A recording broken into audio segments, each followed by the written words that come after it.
Hello, everyone. Oh, hello, face tracking? Hello? Welcome back. Hold on, it's catching up. It's catching up. There we go. Hello, everyone. Welcome back. Cameron JK, thank you so much for the raid. Welcome in, raiders. I know, there's so much Sky and Doug on this screen. So much. Hold on, let me do a quick shout out because I don't think the mods are in chat yet.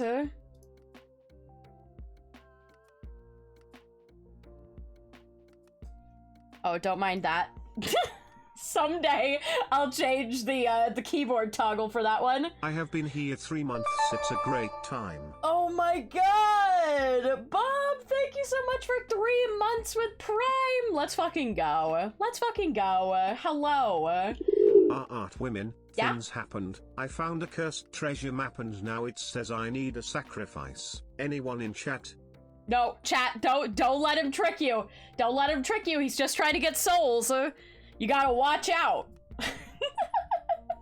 I know my vibes were abysmal today. Oh my god. No, Cameron, you just got here. Don't sacrifice your soul. But treasure. 2 whole years, Sky, 2 whole years. Oh my god, Panini. 2 years? That's crazy. Hold on. I think you might, hold on. I need to know now. You have so many badges, it's hard to see, but I think you might be the first person who unlocked the arcade floor cloud, or you're one of the first few. I have to look. I can't remember if it was 2 years or 2.5 years. I have to know. Where is it? 100. Let's go.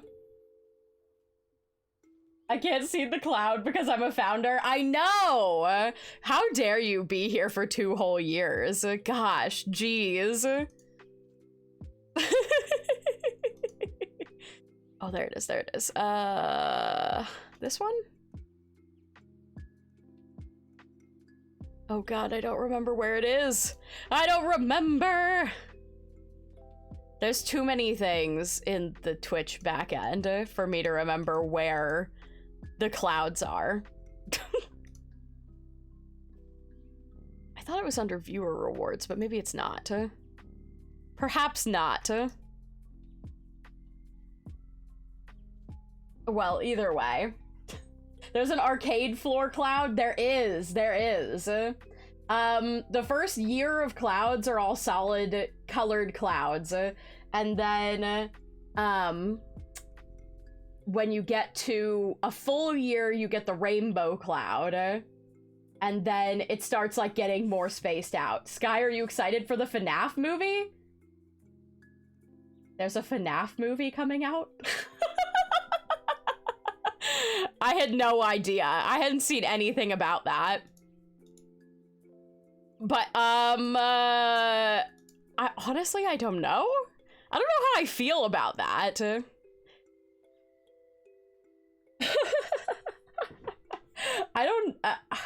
I mean, I'm sorry. Like, I can't focus on anything but the D&D movie, you know? Look it up. Oh my god, are we gonna watch the frickin' the trailer for the FNAF movie? Is it stream appropriate? That's the real question. Hold on. Let me see here.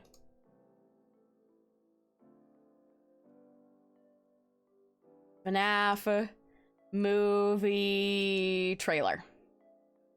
Oh, it comes out this year too? Jesus. Oh, it's a concept trailer. Science fiction horror film. The D&D movie looks so good. There isn't a trailer yet. There's like a 1-minute concept trailer that was released in August. Is there an official trailer? There is not currently a trailer. I'm looking forward to the D&D movie, but I have concerns. Well, yeah, now that Wizards of the Coast is being a complete piece of shit, you know? With the open game license, now I'm like, damn it. Am I gonna have to boycott the movie because Wizards of the Coast are being buttholes? Having watched both of the other D&D movies. See, as far as I can tell from the trailers, I thought it looked really good. Will The Rock play Freddy Fazbear? Oh my god.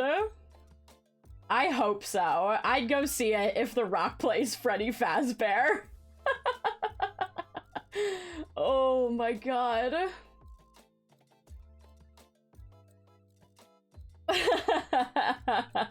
I don't know if this if the FNAF movie is gonna be high budget enough for The Rock. Maybe The Rock is a big FNAF fan and will seek it out. Kevin Hart is the man behind the slaughter. What? Scott has posted stuff about it on Twitter, I think. Yeah, I don't follow Scott Cawthorn. Isn't he kind of problematic? J.K. Simmons will be the ghost of the amazing Randy. Oh my god. Oh. What's up with video games becoming, like movies in the next year? Just looking forward to the Mario movie. I'm looking forward to Jack Black in the Mario movie. I'm still not sold on Mario himself, but I do love that Peach is a badass. I would watch it just because of that, honestly. Yeah, he donated to some. Yeah. I think he was kind of a Trumpy if you're an American.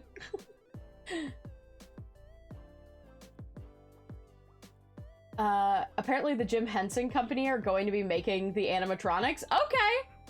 Okay, I will watch a horror movie if all of the animatronics are practical effects.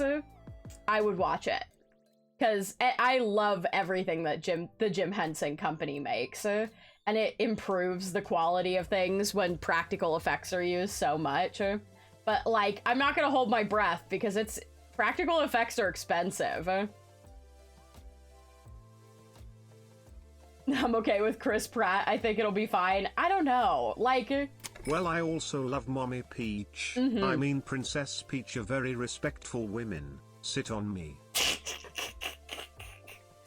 Oh my god. Yeah. Very respectful women. So respectful of Peach, yes.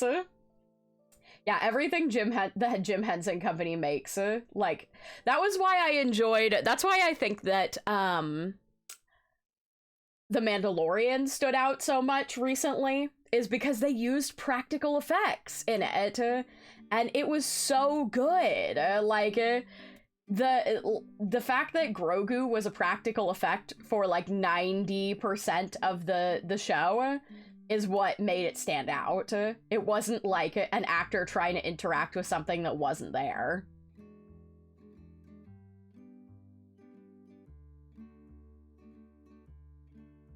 Yeah, Star Wars it is and needs that. Exactly. I'm not excited for the Chris Pratt performance. I'm here for Bowser and Luigi. So true! Oh my god, so true. Love the Dark Crystal Netflix series. Yes! Agreed! Oh my god, big agree. I'm so bummed Netflix canceled season 2 because it left on a cliffhanger. I agree. So much, Joseph. Oh my god, I agree. I loved it. I loved I love, like, the Dark Crystal is just one of those, like, weird, wacky things, but, like, ugh. Anything with like practical effects puppets in it is just, it makes my life so happy. It pleases me in my soul. You excited for the Percy Jackson series on Disney? I am. I think that one looks pretty good too. I'm pretty stoked for it. I think I think our friend group might be watching it together because both Flam and Rosie are big, gigantic nerds for Percy Jackson. And I think our group is probably gonna try and watch it together. There's been many movies based on video games for years actually. Tomb Raider, Street Fighter, Mortal Kombat, the list goes on. Well, yeah, I mean, I know that I know that movies based on video games exist. That wasn't the statement I was making. The statement I was making is that there's a lot of movies based on video games that are all coming out at one time this year. We've got D&D, which technically D&D is a physical game, but it's gotten a lot of internet success. We have Mario. We have maybe Five Nights at Freddy's. Like, oh my god. They're making it. I did see that there's gonna be another Witcher season, but I don't know if I can do it without Henry Cavill. I mean, whoever they get is gonna have to be so good to replace Henry Cavill as the Witcher. I don't know how I'm going to cope with no Henry Cavill as Geralt. Wings of Fire was supposed to get a Netflix series as well, but that got canceled. I feel like I'm surprised, but I'm not. They can try all they want, it will not have the same effect on me like the original Mario movie has on me. You're a horror of the Goomba. So true. Nothing will be as horrifying as the original. Oh my god.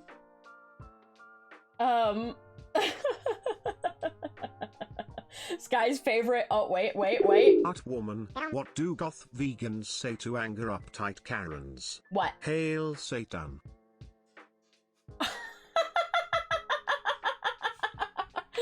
Oh my god. We're getting vegan jokes up in here. Wild and crazy. That was a good one. I like a good word pun. That's quality. Or wordplay. That's what I meant. Either or, really. Also, oh god, I lost it. I lost what I was reading before. It's fine. Mega hyped for the new Sonic movie. For sure. Boop! My snoot.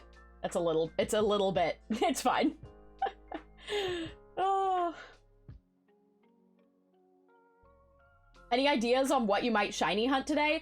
I'm not sure yet, honestly. I want to see what the mass outbreaks are. Because if there's any good mass outbreaks, I'll hit that first, because obviously that's the easiest option. But I think I have to look at what... I don't have very much Herba Mystica yet, so I have to look at what what my Herba Mystica allows for me to shiny hunt for. But I only have a handful of shinies in the game, so there's like a whole bunch of different things. I really would like a shiny Fido / Dosh Bun, but they're not the easiest to shiny hunt for. They're not terrible, but they're not great either, because the area that you shiny hunt for them in has lots of other fairy types that can pop up, but... Oh my goodness.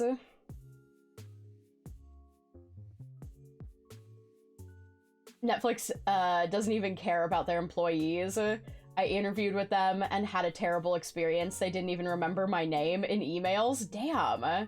Didn't even use my correct name several times, even though they interviewed me? That sucks. I guess you already got a shiny Pommy. I actually don't have shiny Pommy yet. I haven't, like I said, I literally, at the very end of my stream on Friday is when I got the shiny charm. So, I mean, I know everybody, like, you end up with a million shiny Pommy because they show up everywhere that you shiny hunt, but... You said you love practical effects, right? Does that make the thing your favorite? No. It does not. I mean, I love movies with practical effects in them. I don't know if, like, any of my favorite movies are practical effects based movies. just because I'm a big sucker for animated movies. Any animated movie that can make me cry like a baby is gonna end up in my, like, top favorites.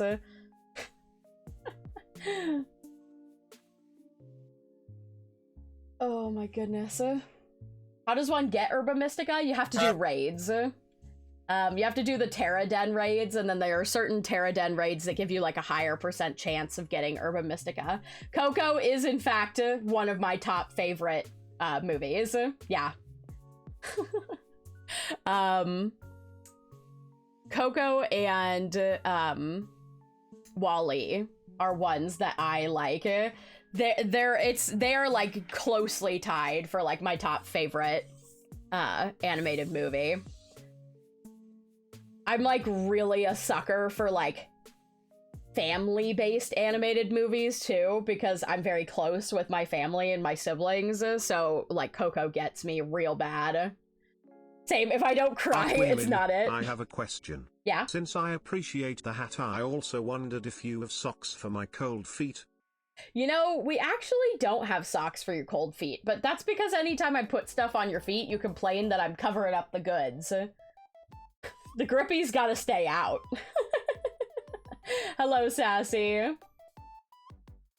Song of the Sea. Oh my god. Oh my god. And, oh gosh. What was the wolf one that's animated in that same style? Also, Wolf Children, the anime movie. Oh my god. That one got me real good. Oh, thanks for the stretch. I will stretch. Ugh. Wolfwalkers, yes! That one was so good. It's so beautiful. It's so sad.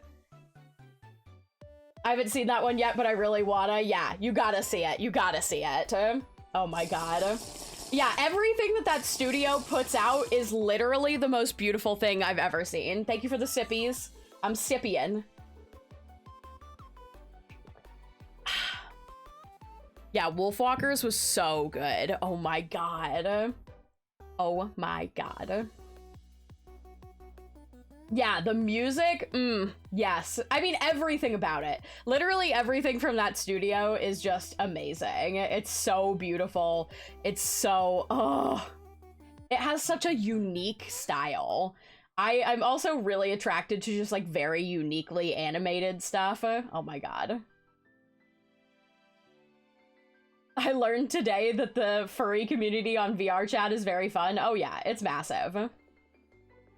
Is it me or does the Sky plushie look like a spiel? It is very round. Hi Sky and Doug. I missed you both. Sky tier plush, try Sky tier plush heart. Oh, we missed you too. Hello, Leanna. Thank you so much for 3 months. Oh my gosh. Song of the Sea was my favorite movie as a kid. I love it so much. Yes. Oh my god. It's so good. I just, like, I'm a big sucker for animation because I love it because there's so much you can do with storytelling that you can't do with, like, real life. And I'm hearing KK Bubblegum in the background. Yes, that is accurate. I'm a big Animal Crossing nerd. Hello, Creed. Good to see ya. Yeah. Oh my god. Boop. This guy's no longer a cow, she's a spiel. I just make an avatar. I make an avatar form that's literally just me as a ball. Actually, you know what? Somebody made me a little, like a circular sky fan art. I saved it from the Discord. It's in my fan art folder. I was looking at it the other day. It's so cute. Boop. Return to ball. We have to spend time with Klaus. Yes. Oh my god. Literally stunning. Stunning movie. I have sent an email to the Nintendo team, asking if they could add me and a few items. Oh yeah? They said they don't want a million birdseed variations. Now I'm sad. Sorry, Douglas. Sorry. You're gonna, you know... Nintendo doesn't like to add a million birdseed variations. Oh. Oh, hunt for a shiny Spheal because he is my round boy. Well, there's no Spheal in Pokemon Scarlet and Violet. However, I do have shiny Spheal in Pokemon Legends Arceus. And you can't see him very well, but This kitchen is so hard to clean. if only there was an easier way. New kitchen gun. Sparkles like new. Yeah, all clean again. I love you, kitchen gun. Just 3 shots from kitchen gun. Say goodbye, good. Yeah, all clean again. Do do do do do. Yeah, no Spheal in this region. Boop. Oh my goodness. Oh, I'm doing another big stretchy. Oh. But yeah, let me think. What's another good round Pokemon? I guess technically, oh heck, what's the name? Aw! Koopa, thank you so much for the gifted sub to Nova. That's so heckin' sweet of you. Yeah, I guess Voltorb. Voltorb does have a good shiny. I like the red to blue change. I'll be there when Kitchen Gun breaks Art Woman's will. Kitchen Gun will never break my will. I'm too powerful. Ooh, Clodsire. Ooh, I wouldn't mind doing a Wooper / Clodsire hunt. I know they're pretty easy to hunt for because you can go to the swamp to hunt them.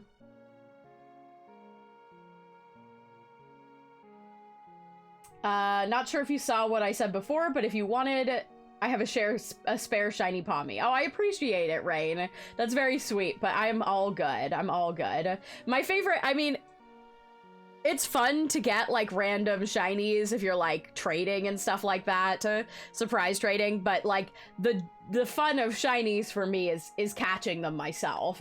I'm more, I get more attached to them. Are you sure, Art Women? New kick than Doug. Sparkles like new. All seed again. Everywhere are feathers. You know, fair enough. Oh my goodness. Spheal is a friend orb, I agree.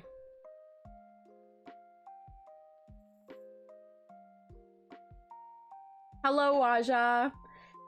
I just want to get a shiny Eevee because a shiny Sylveon is my favorite shiny. Shiny Sylveon is good. I'm a Vaporeon person myself. I only asked because I already have a shiny Pawmot. No, it's okay. I appreciate it. Spheal is a happy fun ball, confirmed. If not friends, why friend-shaped? I mean, for sure friends. Blue Sylveon moment. Shiny Sylveon is such a good shiny. I agree. I mean, I've said this before, but all of the like blue to pink changes are like my favorite shinies in the end. That or when they get like an emo phase. I really love, I think probably I'm tempted to say my favorite shiny from the new games is shiny Satitan. It is just so cool. Spheal for next DLC when? I mean, maybe. We don't know how many Pokemon they're gonna add for the DLC. Or if they're gonna add more Pokemon, or if it's just gonna be an extended area.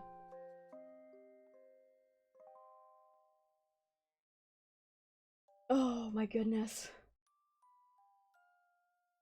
Orb sigh. You can see into the future in the orb.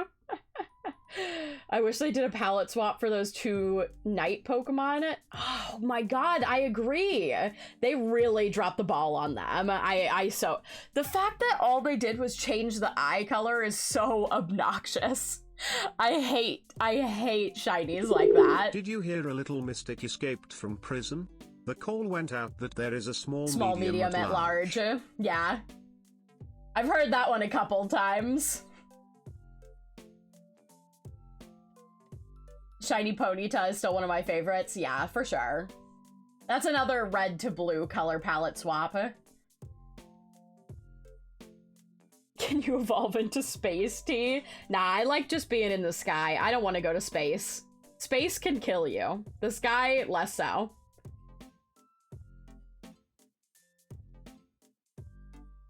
Oh my goodness.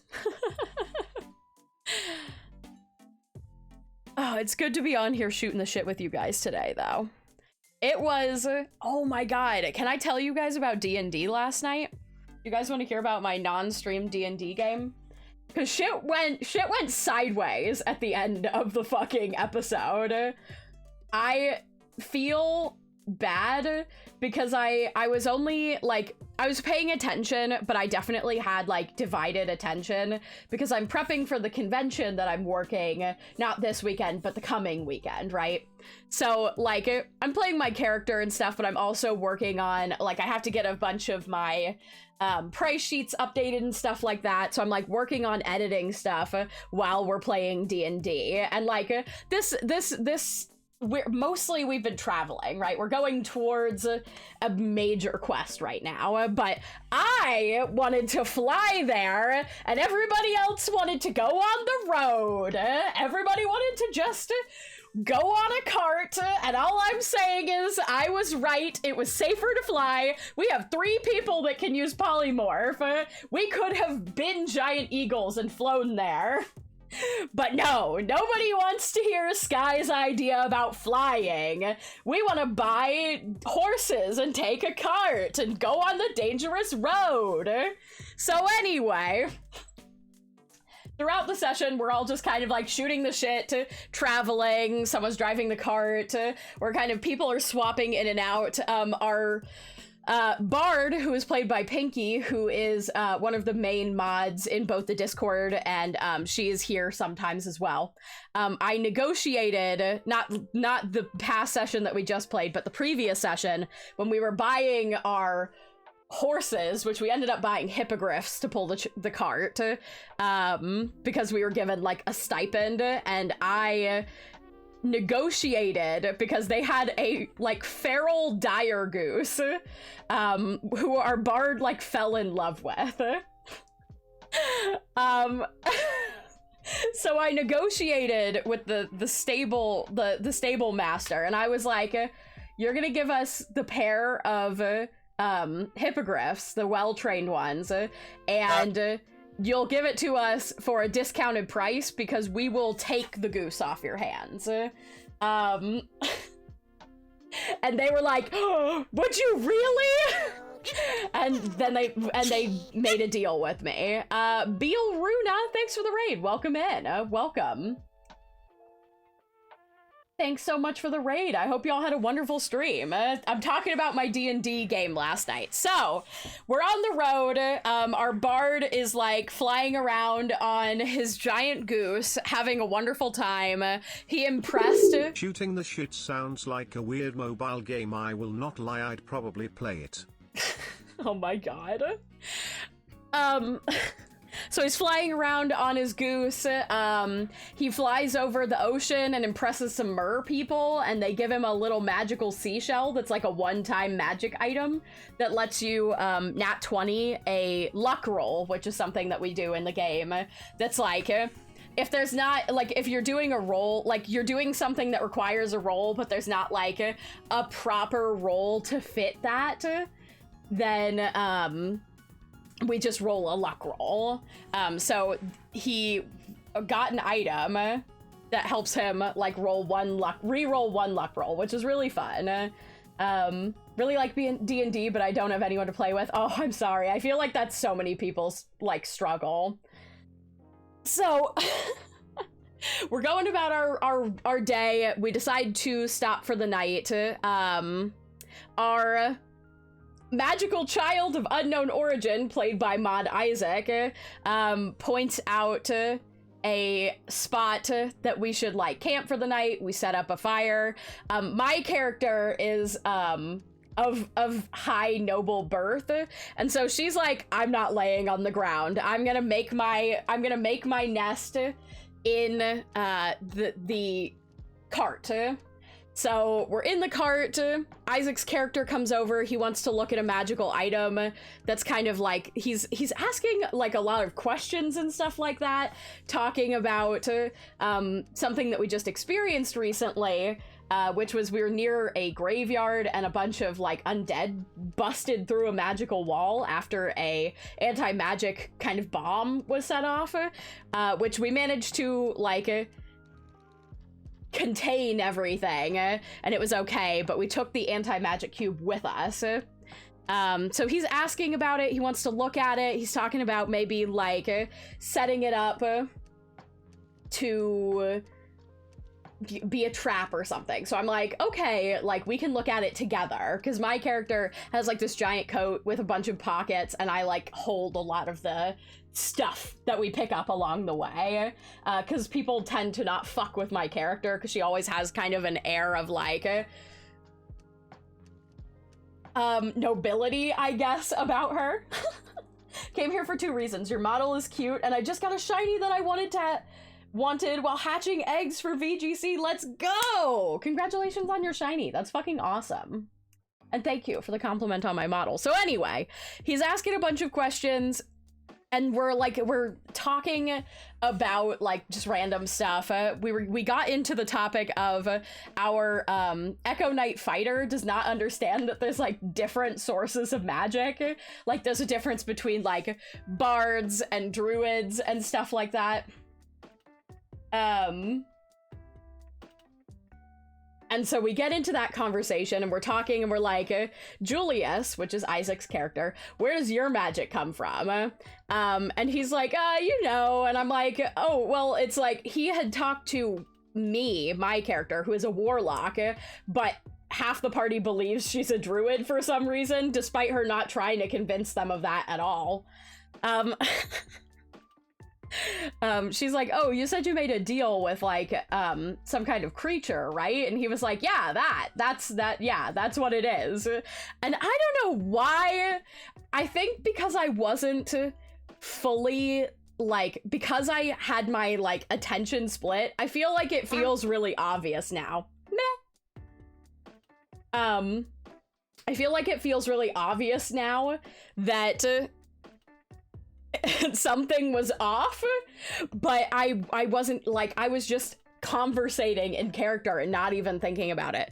So we make camp, and then our bard is out riding his goose, and he notices a group coming like towards us on the road, and we're on a main road, so we don't really like think much of it. He lets the Echo Knight fighter know telepathically, because they are siblings, and they have a telepathic connection due to the race that they are. Not that any of us know that in character, but out of character I know that. So she comes back, she's like, there's a group coming, and we're like, me and Julius are like looking at this cube, and we're just like, okay, that's fine. I mean, it's a major road, like people are probably gonna walk this way. They have an injured griffin with them, so we end up, when they get nearby, offering to like help them with their injured griffin. They're just on their way to the main city that we are coming from right now, and so we offer to help them and say like, hey, if you want to share our fire, that's fine. They offer, because we help them, to take all of the watches for the night and let us sleep. And now, we have been very kind to this group up to this point, but we're not born yesterday. So we're all like, no, we're not gonna do that. So Julius offers to take the first watch. And everyone's kind of sitting by the campfire shooting the shit, except for my character, who is still firmly in the wagon because she does not want to sit on the ground. I'm staying in our wagon. She's like reading and like getting cozy. She's like, no, I'm not gonna sit on the ground by the fire. And so Tech Husband's character comes over to like talk with me. He was talking about maybe like asking these people to come with us on our like quest that we're going on, and I was like, nah, they got their own lives. So we're both sitting over here far away from the main group, and the DM, who is Rosie, asks us to make perception checks, and she's like, well, because you guys are farther away from the main group, I'm gonna give you guys advantage on your perception checks. And I was like, oh, that's weird. Like, I was like, that seems like usually you'd think because we're farther away that we'd have disadvantage. So we both roll perception checks, and I get like a 21 and he gets like a 25 or something. Like, we both rolled super well. And Rosie's like, you notice some rustling coming from the other group's cart underneath of some blankets. So I send my familiar, who is currently a pseudo-dragon, and Tech Husband's character, who is a druid but with a urchin past, so he has advantage on stealth checks. They head over to the cart and stealth magnificently. Everyone gets like, he got like a 28 on his stealth, so nobody saw his ass. He goes over, lifts up the tarp, and it's Julius tied up and gagged in the back of their cart. So now and my warlock can see through the eyes of her familiar, so only me and Tech Husband know now that our party member has been kidnapped and replaced by a doppelganger. So I'm like, you know what? I'm going balls to the wall. And so I stand up in the back of the cart and I'm like, I'm casting a spell. As a surprise round, basically. And then Rosie tells us that's where we're ending the session. And I'm upset about it. So now I've been doing nothing but thinking about what I'm going to do, because I get to start the initiative with my surprise round. Me and Tech Husband both get surprise rounds because we know, like, the jig is up. And then I know, cliffhanger, right? Oh my god. So we get surprise rounds, my familiar gets a surprise round, and he also has a blink dog companion that we've picked up along our travels. So all four of us get a surprise round to start off. So because I'm a warlock, I only get 2 spell slots, but all my spell slots have to be upcast to the max ability. So I'm thinking about starting the round with a shatter and then an intimidating speech. And then if things don't go the way I want them to, I'm thinking I'm gonna roll into a polymorph. And in our campaign, we don't like... I love dungeons and pigeons. Okay. I am a wizard of the School of Douglas. All my spells are either fireball or counterspell. I also like detect magic to break the DM's puzzle. Yeah. I can get into that in a little bit, but yeah, because I'm a warlock, I only have 2 spell slots, but all my spells are upcast to the maximum. So if I start with Shatter, generally Shatter is a 3rd level spell that does 3d8, but it would be upcast to 5th level, which would make it 5d8, because you get another d8 per upcasting. And it's a 10-foot radius, so I think with everybody sat around the fire, I should be able to catch them all, like, pretty much all of the opposite group in the shatter circle without harming the rest of my group. Because I do have, like, fireball and stuff like that, but there's no way that I can avoid hurting somebody in my group with that. But, yeah. So I'm thinking if my intimidating speech and shatter attack don't work, then I will probably roll into polymorph. And we have, like, some fun. Rosie is not a fan of dinosaurs in D&D because it just makes no goddamn sense. That's why sorcerer points are great. Oh, well, I'm not a sorcerer, so... But, so, what was I saying? Oh, polymorph. So she doesn't like dinosaurs in D&D, but obviously T-Rex is like one of the best polymorphs you can get as like a basic, like when you are using the spell in a basic way. So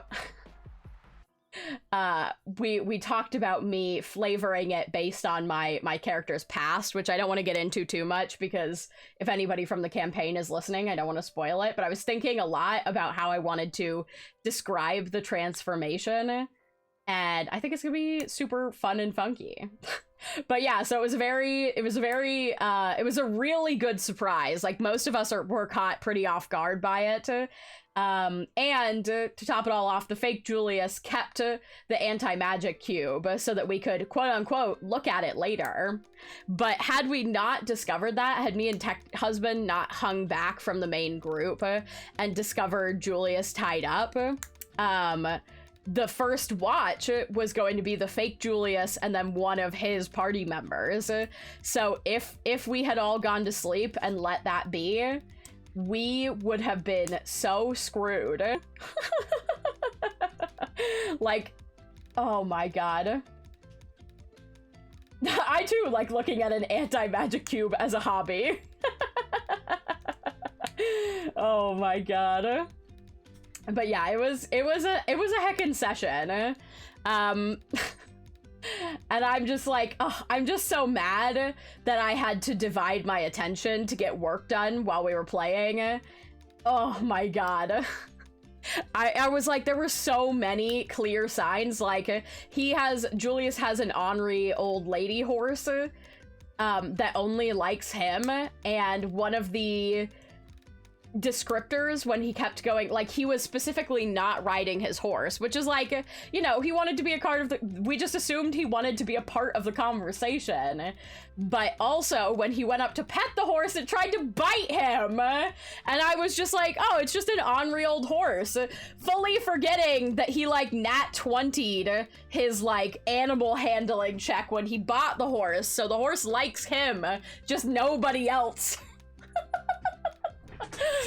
Oh, there were so many good references to it not being him, and none of us caught them at all.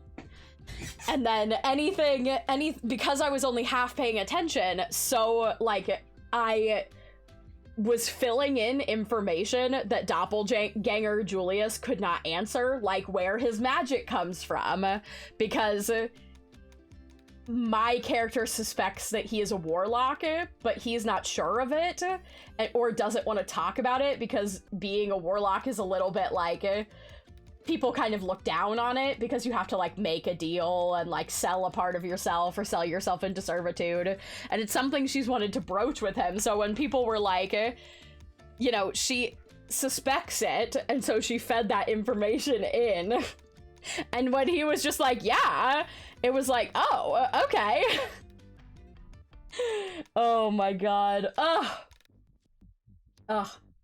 But it was a good session, and everybody was really mad that Rosie tried to make it so that we ended session before we started combat, so we bullied her into running another session today.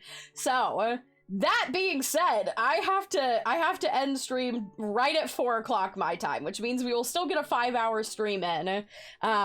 But I have to end at 4 o'clock my time, which is in like 4 hours and 15 minutes, because I have to go kick some fucking ass, and I'll be able to tell you about it tomorrow when I do art stream.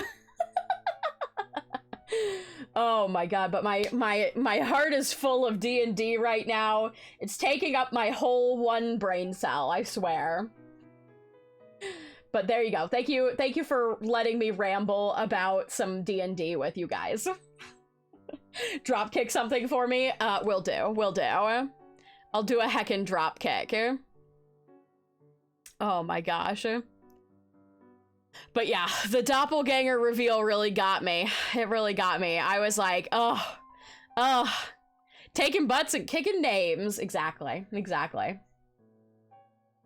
That's how we do it in this D&D community. My last session was on Friday and I both fell asleep during it. I apologized so much in the morning and I almost died to fall damage, lived on 2 and was immediately attacked. Oh, Jesus. That's rough. That's rough. Skymane's Bowsworth, king of dropkicks. How is the best plush cow on Twitch? The best plush dragon is doing great. And occasionally cow. But mostly dragon, I'm doing great. And I'm all out of butts. I'm here to kick gum and chew ass, and I'm all out of ass. Oh my god. No, I'm not a mouse. I'm not a mouse, and I'm not a moose. I am no thing but dragon, and occasionally cow, okay? Okay? Get that straight. Get it straight, chat. A moose bit your sister? Jesus Christ.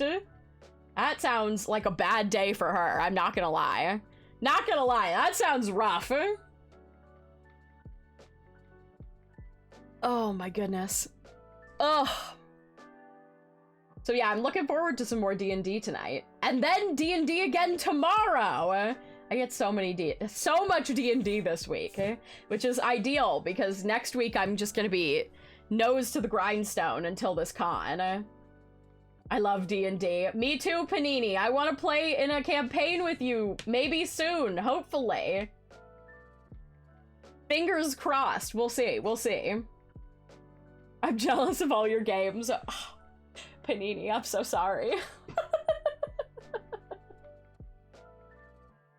I don't understand D&D. I mean, not everybody does. You are all wrong.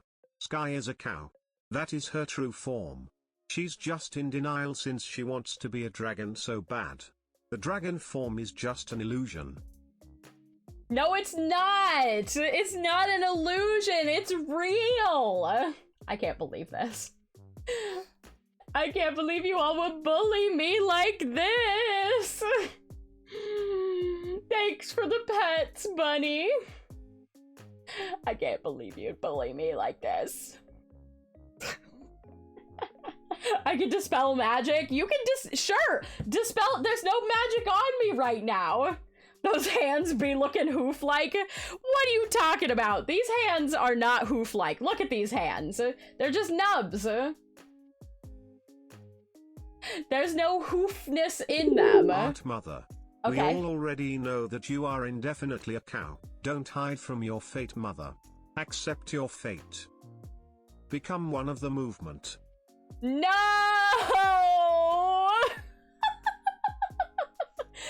Not the movement! No! I can't. I can't. I'm gonna die. Oh my god. You need some beans, Sky, but I got stripes.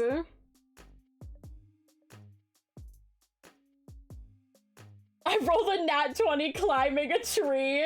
You know, that's how it be. That's how it be.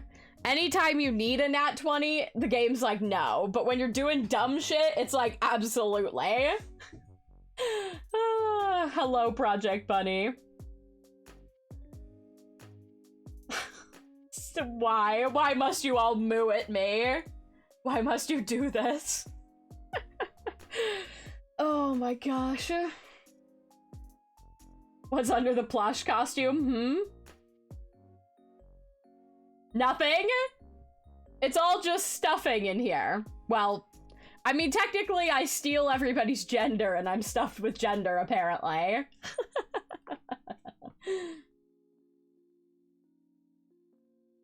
I don't get all this D&D talk, but I'm sure it's a lot of fun. It's very fun. I think D&D is definitely something you have to play it to understand. Like, I mean, there's a lot of really good D&D content out there, which I recommend to people a lot, but you have to like the idea of like group storytelling and stuff like that. That's what it's all about. Oh no, did I miss the D&D talk? Yeah, Rosie, you're here just in time. I've been for the last like probably 20 minutes I've been talking about last night's game. And the doppelganger reveal. and what I'm thinking about doing to try and win today. I don't think you understand, Rosie. After I DM'd you last night about polymorph, I like laid in bed and thought about like the things that I wanted to say and how I wanted to describe things for like at least 30 minutes, if not an hour. It's gonna be good. I'm excited. Though I will say, I realized I left Roll20 open so that I could measure things. And then I realized people are probably gonna get moved because most of our group isn't on the map yet. And the other party's cart isn't on the map yet. And most people are around the fire. So I was like, well, we'll see when we get there, I guess. Oh my goodness. Hello, Greg. D&D's fun. Once had a paladin whose entire character was eating a piece of the enemy. He survived to the end of the game and ate a piece of basically Satan. That's wild. Used to play D&D, but I lost my bag with all my D&D stuff in it. That's tragic. Just got into D&D from finding 2 podcasts on Spotify, Dungeons and Daddies. Sky's true cow form is under the costume. She has a sack of stolen gender and birdseed in there. She's been hiding my birdseed, so I stole her credit card again. I ordered seed muffins with it. First of all, Douglas, you're the one that's been putting birdseed in me while I'm sleeping. You admitted to that. I can't believe this. But I do have stolen gender in me, so, you know, I'm not gonna apologize for that one. But Dungeons and Daddies is iconic. I haven't heard of Tales from the Stinky Dragon, but I love the sound of it.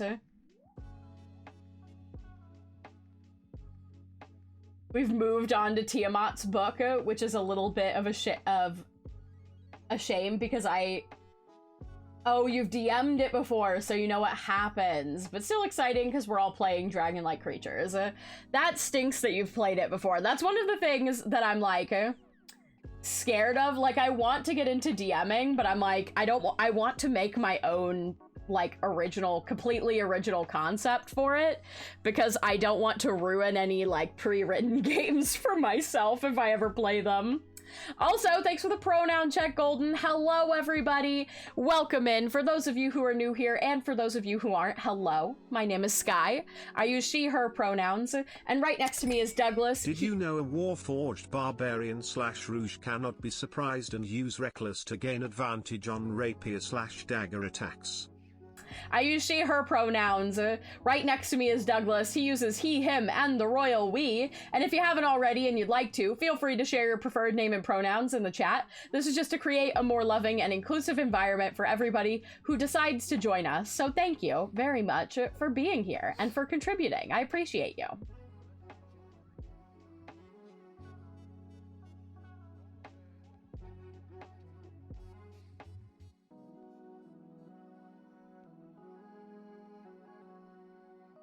As far as the Warforged Barbarian Rogue, that's cool. I'm not much of a min-maxer. I don't like min-maxing because I think it's boring.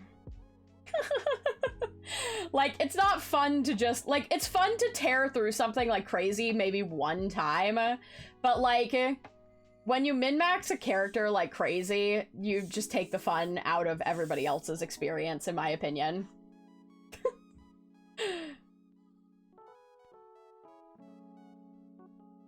Also, welcome in, Lysander. Thanks for joining us. Welcome to the Little Clouds. Have you heard about Wizard of the Coast OGL 1.1? I'm frustrated about it since it means people won't be able to make D&D stuff online to share without Hasbro getting mad. I have heard about it, and it is some bullshit. I mean, people aren't going to be able to play the pre-made D&D games, and they may try to. Here's the thing, is that all online streamed content and stuff like that is technically transformative. Like, if you're creating your own characters and you're changing things in the lore and stuff like that, like, the, like, streamed content is transformative, so it would technically be covered under that, like, copyright-wise. We'll see. I don't think that they're going to be able to spread themselves enough to deal with stuff like that. So I think they're probably going to end up with enough backlash that they're going to have to recant on it.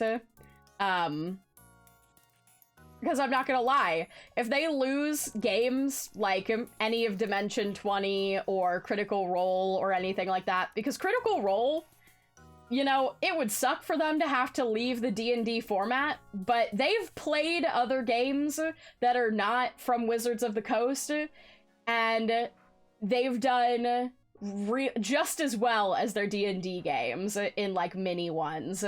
So, not to mention that they're creative enough that they could just create their own system, honestly, and it would be fine. And then Wizards of the Coast is going to be like, oh fuck, we fucked up.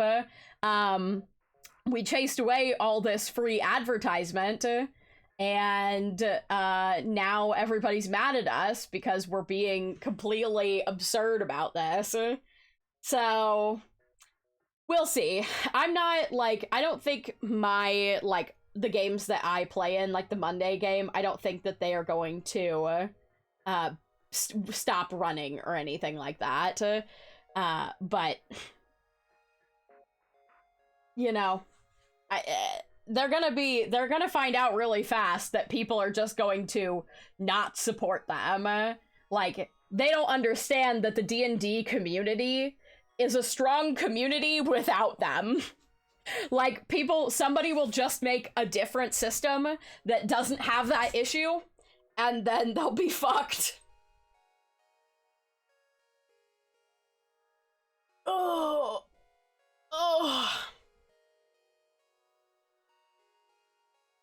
I mean, in the end, all they're doing is chasing away a bunch of free advertising, which is the dumbest thing ever. Like, anybody who has even a little bit awareness of how the internet works understands that, like, the community that you build is the most important part of creating something that people like. Like, what Wizards of the Coast is thinking right now is, like, why would we let other people stream our content when we can make streamed D&D games and all of this content that other people make on our own, and we'll make it so nobody else can make it? Not realizing that the people that have built up the community, that are popular in the community, like, are popular for a reason, and it's not just because they do D&D content. It's because they are cool and interesting people. And nothing that, like, Wizards of the Coast can just haphazardly throw together. Like, they can't just, like, slap a famous celebrity on it and, like, do the numbers that Critical Role does, you know? Thank you for the hydrates as well. I will do some heckin' sippies.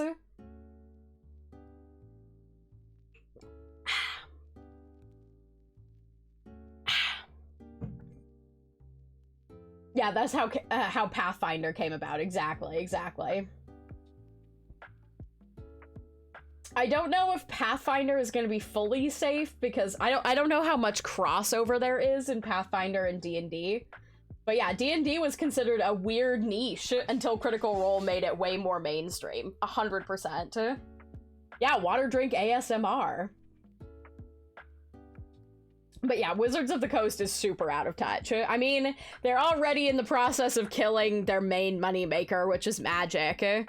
And now they're trying to take out D&D as well. It's just, eventually they're gonna figure out, like, when their sales plummet because everybody just plays other stuff. Like, what's gonna happen, like I said, is that like the like Critical Role group or Dimension 20. I mean, I think Dimension 20 is already in the process of, like, creating their own system with the announcement of the new, like, game that they're putting out. on like on Dropout, I think that is going to be a completely like non-D&D system. And if they monetize that system and put it out there, I would literally drop all D&D to play whatever system is created by the brains of Brendan Lee Mulligan and Abria Iyengar and like all of the amazing people that work with Dimension 20. Like, they like D&D literally Wizards of the Coast doesn't understand that like they have no power here. Like they think they do, but the moment that any of those prominent DMs put out their own system, they're over. It's over. Like everybody will be like, bye. Yeah, Wizards of the Coast can't replace Matt, Brennan, Abria, like it. Yeah. They like, truly, Wizards is so out of touch they don't understand. And I mean, like, Wizards of the Coast has worked with Critical Role before. That's what surprises me. I'm pretty sure Wizards of the Coast has sponsored, like, advertisements on Critical Role before. So I don't know, maybe they have a relationship already that protects Critical Role, but I mean, I still don't think it's gonna be enough to save them. Especially if Wizards of the Coast really shoots themselves in the foot and they make, like, if their reputation plummets, Critical Role will drop them. Like, yeah. Erica, Abria, Lou, and Brennan are making a podcast, but like, I'm so stoked for that entire series because I think they are like gonna work on something that is beyond D&D. I think they're like calling it sort of a D&D podcast right now, but that group of people could super easily just make themselves an entire new system. Like, oh my god. But yeah, the open gaming, the new open gaming license is certainly a choice. Let's put it that way. Certainly a choice. Oh my god.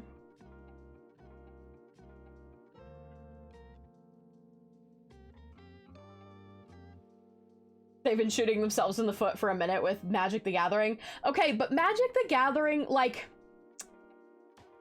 I mean, I'm not in the Magic the Gathering community, so I don't know how much, like, maybe there's a really prominent online presence for it that I'm not familiar with, but I don't think it has the same online presence as D&D. Like, people do play it online and stuff like that, and I do think people, like, stream it, but not in the same way, you know? Like, it is a popular game, don't get me wrong. It's a very popular game, but it doesn't build community in the same way. It's more like the trading aspects of it and stuff like that, the collecting, card opening, stuff like that. But like, the D&D community is deep. Like, it doesn't just stop at like, I'm a fan of this thing. Yeah, Magic's strong suit is definitely in the physical game. Exactly.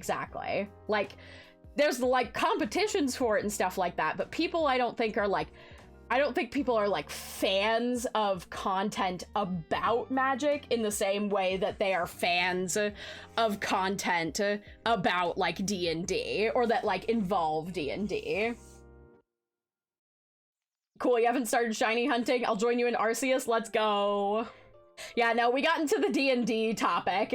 You know how it is. It's the crazy combos I can come up with to do silly things that shouldn't work but somehow do, yeah. As a fan of Magic the Gathering content, it isn't as big as D&D, but it isn't as small as you think. I totally believe that. Like, I just, like, because I'm not involved in the Magic the Gathering community, I can't, like, speak to it properly, honestly. But I think it's more like, just from, like, I have certainly heard plenty of prominent, like, YouTubers and stuff like that talk about playing Magic and playing Magic online and collecting the cards and stuff like that, so I would completely believe that it has, like, a decent one, but I think, like, there's a difference in the, like, the scope of what the D&D content community goes into. Like, there's so much, like, original content that is branched out from D&D that it's, like, it's beyond just D&D. Whereas I think, like, Magic, it's a popular series and people are really into it, but I don't think it, like, expands beyond. Like, people talk about their deck builds and stuff like that. And I have seen amazing, like, Magic cosplays and stuff like that, but it's not like, it's not a base that builds upon itself in the same way, I think. Again, I could be completely wrong. I don't know. Maybe I need to do some Magic the Gathering research. Maybe people are doing crazy shit with it and I just don't know. But, like, I think that's, like, I mean, that's what has carried D&D so far, is that you can, it's a base system that you can expand upon, and those expanded worlds are what people get invested in. Like, I don't know of anybody that's like, I'm a big fan of D&D. My favorite thing is, like, you know, Tiamat, and I'm gonna cosplay Tiamat. It's like, when people get into D&D, they're, like, getting into it, like, they're playing it, they're cosplaying their original characters and stuff like that, they're having their own experiences, and then they get into the worlds that are created by, like, other people, I think, is what really engages people. And, like, that has some of the base D&D info in it, perhaps, but it's also, like, much more than that.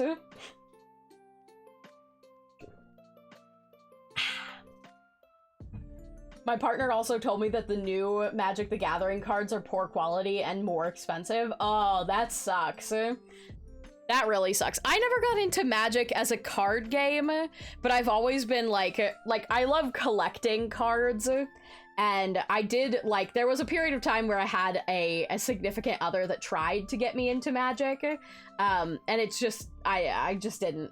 But I like it. I always really appreciated the cards because, like, the cards themselves were so high quality and so beautiful. Like, their illustrations are always gorgeous. So it sucks to hear that they're, like, going downhill, you know? Hasbro's been on the how best can we suck the life out of everything grind for over a has decade. Many offshoots that what can't touch that have done well, so I think the minute something happens, the game's offshoots are going to rise. 100%, 100%. Like, there's so much that has expanded beyond D&D, and so many, like, tabletop role-playing games that don't require, like, that don't have anything to do with Wizards of the Coast, that they're just like, meh. Like, they will simply fade into obscurity. Like, nobody will buy the books new. If anybody buys them, they'll buy them used. That's what I did anyway. But I supported a local business and bought my D&D books from a local used bookstore. Not to go off topic, but it's time for New Year's Fun Fact. Let's go. So, Lunar New Year isn't until the 22nd, but since it's gonna be the year of the rabbit, here is some bunny facts. Rabbit ears help regulate their temperature. That's Males true. are bucks, females are does, and babies are kits. Rabbits sometimes growl when angry and stomp their hind legs. Rabbits are so cute. Yeah, I did know, I love the fact about rabbits regulating their temperature based on their ears, because that applies to more than just it. This is really off topic, but I just want to talk about this for a second. You can always identify animals that live in warmer temperatures, like desert animals and stuff like that, because they have larger ears, so it helps them to keep cool easier, which I think is really interesting. It's my year, I'm a rabbit. Let's go. I'm a rooster. Is Flam here? Where is Flam? Flam's working. Flam works on Sundays, unfortunately, so she can't be here today.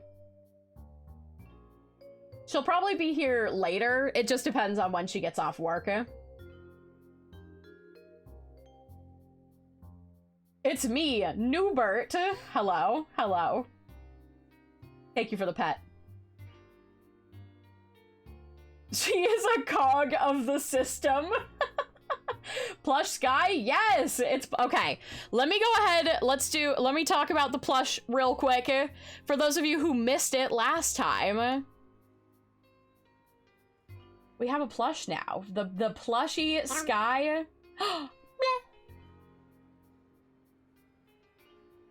The plushy Sky is available to order right fucking now over on skyt.com.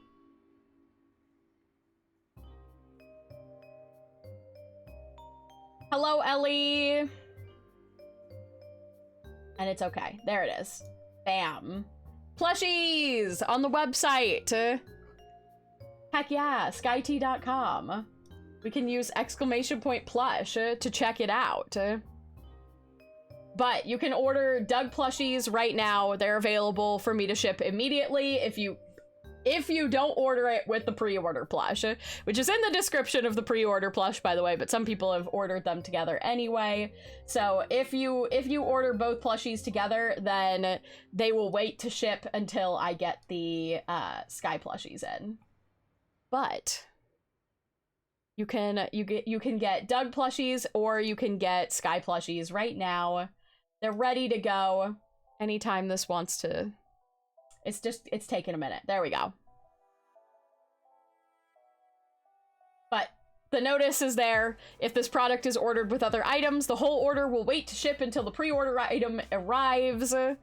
But you can see the heckin', it's the Sky pillow. Let me move myself over. Hold on. I'm in the way.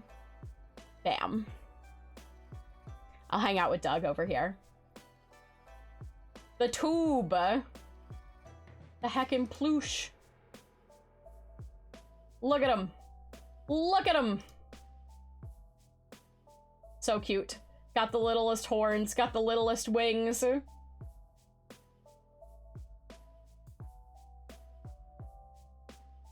Yes, the Sky Plush is very big. The Sky Plush is 14 inches, give or take.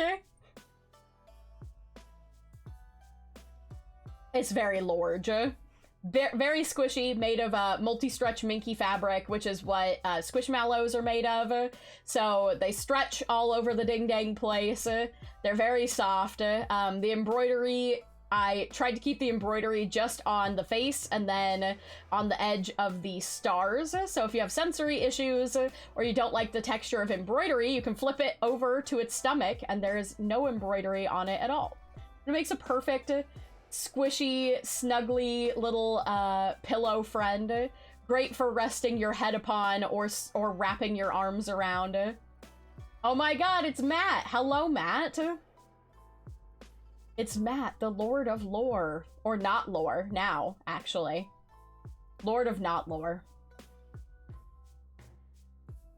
But yeah, so you can pre-order your plushie right now.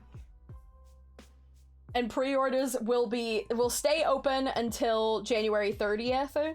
So you could pre-order them for the entire month of January, basically. And then I'll be putting in the order after I know I get a good average right now. Right now, it's looking like I'll probably pre-order 100 of them. But I'm hoping maybe we get close enough to pre-order 200. We'll see. I know they're more expensive than the Doug plushies, and I think that is dissuading people a bit, but they're very expensive to ship. They're very big. These guys are £1 each. I know it's hard to believe. They big, they thick.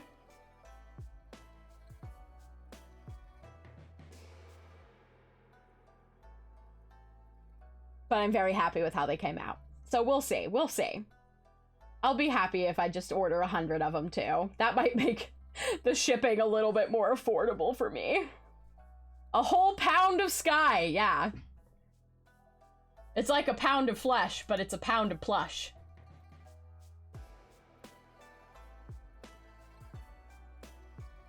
Of course they're big, they're modeled after a cow. First of all, rude. Second of all, you're not wrong, but shut up.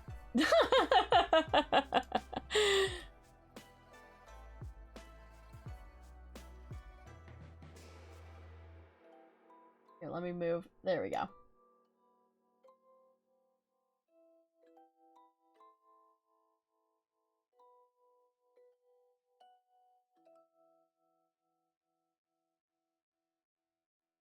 hurts because it is right.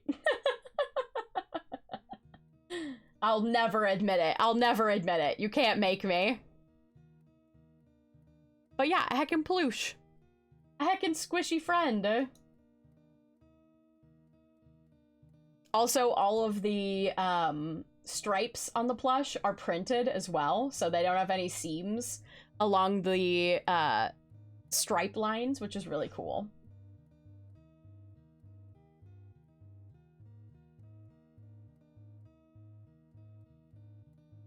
But yeah, so don't forget to pre-order.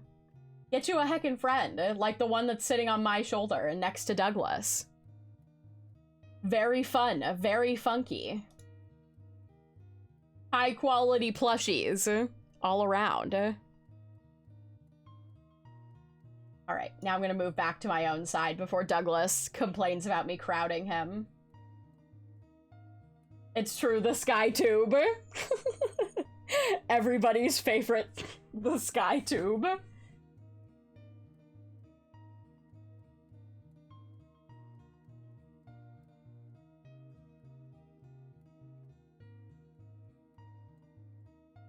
Okay, well, now that I've ranted about D&D for a proper amount of time, I feel like we ought to get into some actual Pokemon.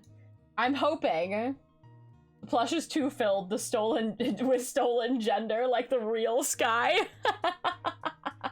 So true, so true. Try and get your gender back by ordering a plushie. I may or may not put your gender in the plushie. Oh my god. Did you advertise Rosie? I have not advertised Rosie. Greg, what the heck? Oh, that's so sweet of you. Oh, type exclamation point enter to have a chance to win a pre-ordered Sky plushie. What the heck, Greg? That was so sweet. Oh my god.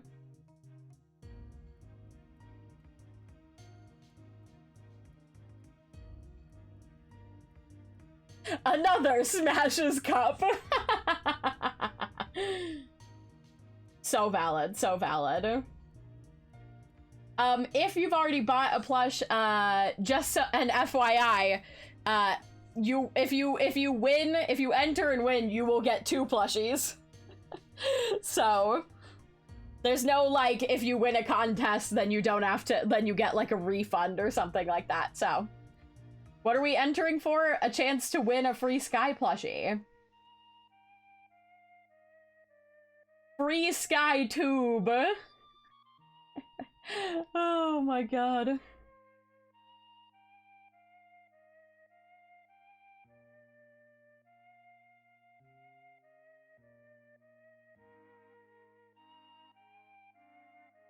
Heck yeah, heck yeah. Yes, also, Ellie's shouting out Rosie. If you guys want to go follow Rosie, if you were here and listening to my story about what happened in our D&D campaign, if Rosie makes it to her next follower goal, she is 49 follows away, I think, right now. If she makes it to her follower goal, then we will be playing a game with the group who plays off stream. We'll be doing a one-shot over on her channel. So you guys should definitely go give Rosie a follow if you want to meet my character, Shay DiMinari. Kit Kat the Demon, congratulations on winning the freaking plushie that Greg gave away. Heck yes! I hope you are still in chat. Make sure that you click on that redeem link. Oh yeah, I heard some lore about you and Ellie that she peer pressured you to stream. Is this true? That is true, yeah.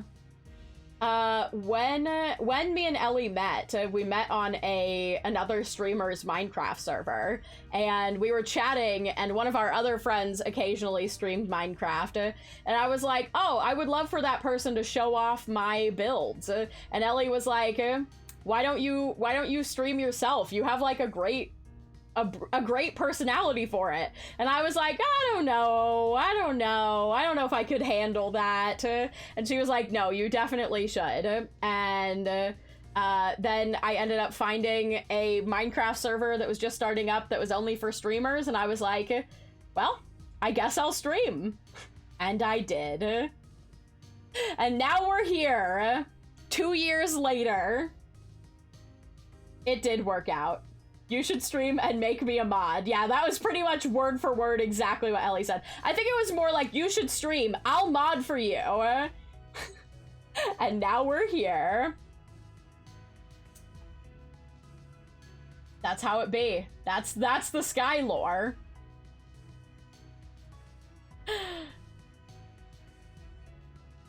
Also, another at Kit the Cat Demon. Make sure that you click on that redeem link. Jad, thank you so much for the purchase. Let's go. Heck yes. I don't know why. I guess Stream Elements just can't read out any messages. Let me double check. But make sure that you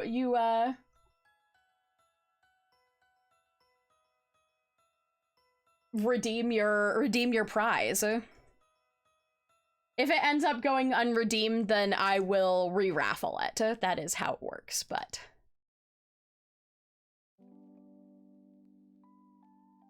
let me log in really quick. Oh my god.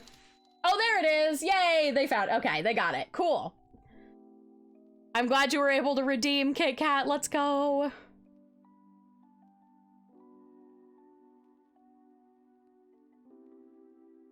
Oh my god.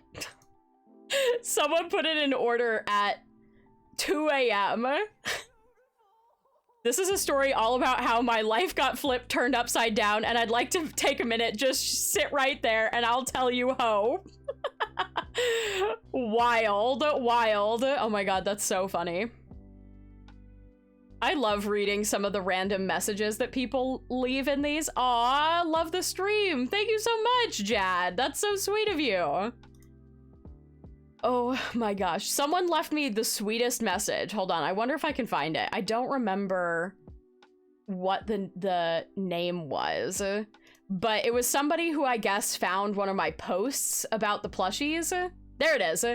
I do not know you or have not heard of you until 5 minutes ago, but I love your friend-shaped art. Also, I really hope that you make more. And I was just like, what the heck? That's so sweet.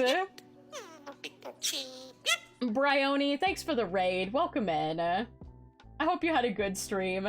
2 a.m., right? I missed the raffle. Congrats on who got it. Yes. Okay, Kit's kill. I appreciate it. I appreciate it. Oh heck. So many months. Let's go.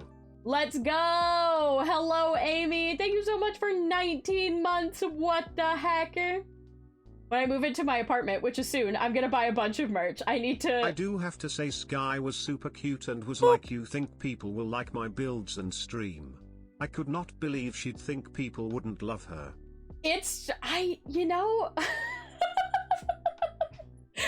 Stop, you're embarrassing me, Ellie! I know, like, I don't know. I guess I wasn't super familiar with streaming, right? And I was just like, I don't know. People have been judgmental about me my entire life, so sometimes I just assume people won't like me. I always say like my people, me, is like the perfect litmus test. Byroni, thank you so much for subscribing. What the heck? That's so sweet of you. Thank you. Also, hello, Good Apple. Wait, you said you like to go by Gabby, right? I feel like I keep saying Good Apple, but then I'm like, I know that you have like a preferred nickname. Oh, same god, yeah. I always say my appearance is a litmus test for like the quality of people, right? Who wouldn't love a dragon bean? Well, that's fair. I couldn't help myself. They're just... Chat, when we met, Sky and I had I kid you not, 4-hour conversation ranging on so many topics. It's so true. Byroni, thank you so much for the 5 gifted. What the heck? Oh my god, that's so sweet. Thank you so much. Oh my goodness. I appreciate you so much. If you guys got gifted a sub, make sure you say thank you. Oh my gosh. But yeah, the first time Ellie and I met, like I said, if you guys are familiar with Jenna Marbles and their significant other, Julian Solomita, we were on Julian's, like, community Minecraft server. And it was a subscriber only one, and there weren't a lot of people that were very active on there. So it was a pretty small, like, tight-knit group. And when I joined, the server had been live for a long time, so I ended up having to go, like, a decent way away before I could find an area that I could build on. Yeah, Ellie did build a whole town, and I built, like, a whole massive zoo. Alright, goodbye, Chris. But so I went super far away and explored even farther out in my area, and found a bunch, like, that I was nearby a bunch of different biomes. So Ellie was looking for ice, and I was like, oh, I'm actually really close to an ice biome, and this, server had, like, TPA, which is, you can ask people to teleport to them. So Ellie teleported to me, and then we went on an adventure. Yeah, I think it was to build an ice house, I think. I just remember that you needed ice, and it might have been snow specifically that you needed. Yeah, we made people leave the group call that we were in, because we went on an adventure and we were just, like, chatting and shooting the shit. Prism, thank you so much for buying a plushie! Let's go! Oh my goodness. And yeah, we were just... we were hanging out and chatting, and yeah, people literally left so they could talk, and we were like, oops. Love the subtitles at the bottom. How do you do that? It's just it's a Chrome specific website called Web Captioner.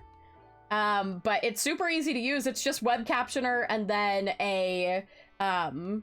you just add it as a browser, like, screen browser capture. There you go.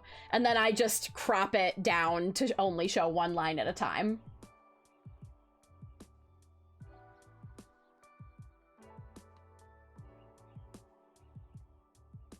Yesterday during shiny area lock, I got a shiny Shroodle from the Tag Tree Thickets. Nice. But yeah, so we went on an adventure, we went on an adventure in Minecraft, and then we became good friends. And yeah, we just hung out. We went and got ice and snow, and then I went with Ellie back to her town. It was so funny. And then we talked for more time. I knew anyone who would talk to me about purple for 30 minutes was a keeper. So true. Yeah, Ellie was building... Yuki, thank you very much for the raid! Welcome in, raiders! Welcome in! Hello! I hope you had a wonderful stream, Yuki. Also, you are so welcome, Byroni. I hope it helps. I like to be very open about how I get my captions on here. It's really great. It's very easy. Swolky! Oh my god. Getting swole? Whoa. Yuki's getting swole, apparently. But yeah, I would go to Ellie's village that she was building, and I would give her my, like, artistic advice on blocks to put together for good block palettes, and we would just stand around while and talk, and I would parkour on her bushes. We were streaming Ring Fit Adventure and my legs hurt. Let's go. I've heard that's really fun, but I'm also lazy. But hell yeah, get it. So true. I know, yeah, I just used to parkour off your bushes and talk to you while you built things. Oh man, I do miss that server. It was really cool. You could literally, like, it was one of those servers that was so massive that you could literally buy anything. Bullying and being the new kid shaped me to be the guarded person, even online now. I'm coming out a little. Totally understandable. Totally understandable. See, I got bullied a lot, but it just made me mean. Like, and I say that in kind of a joking way, but kind of not. Like, I mean, school in general, I had issues not only with peer bullying, but being bullied by teachers, which gave me a permanent problem with authority. But that's what happens when you go to a Catholic school. Those bitches are evil. That's a mood. I'm lazy, but this game really gives you incentive? Oh, that's good to know. Maybe I'll try it at some point. That'd be fun. I still have the world. If you ever want the world, let me know. Okay, okay. Yeah, I had some bitchy teachers in public school too, but like, not in the same way. Like, when the teachers in my, one, because the Catholic school was much smaller than the public school that I went to, because I went to public school in high school. But the problem is that, like, the teachers feel, like, vindicated to be mean.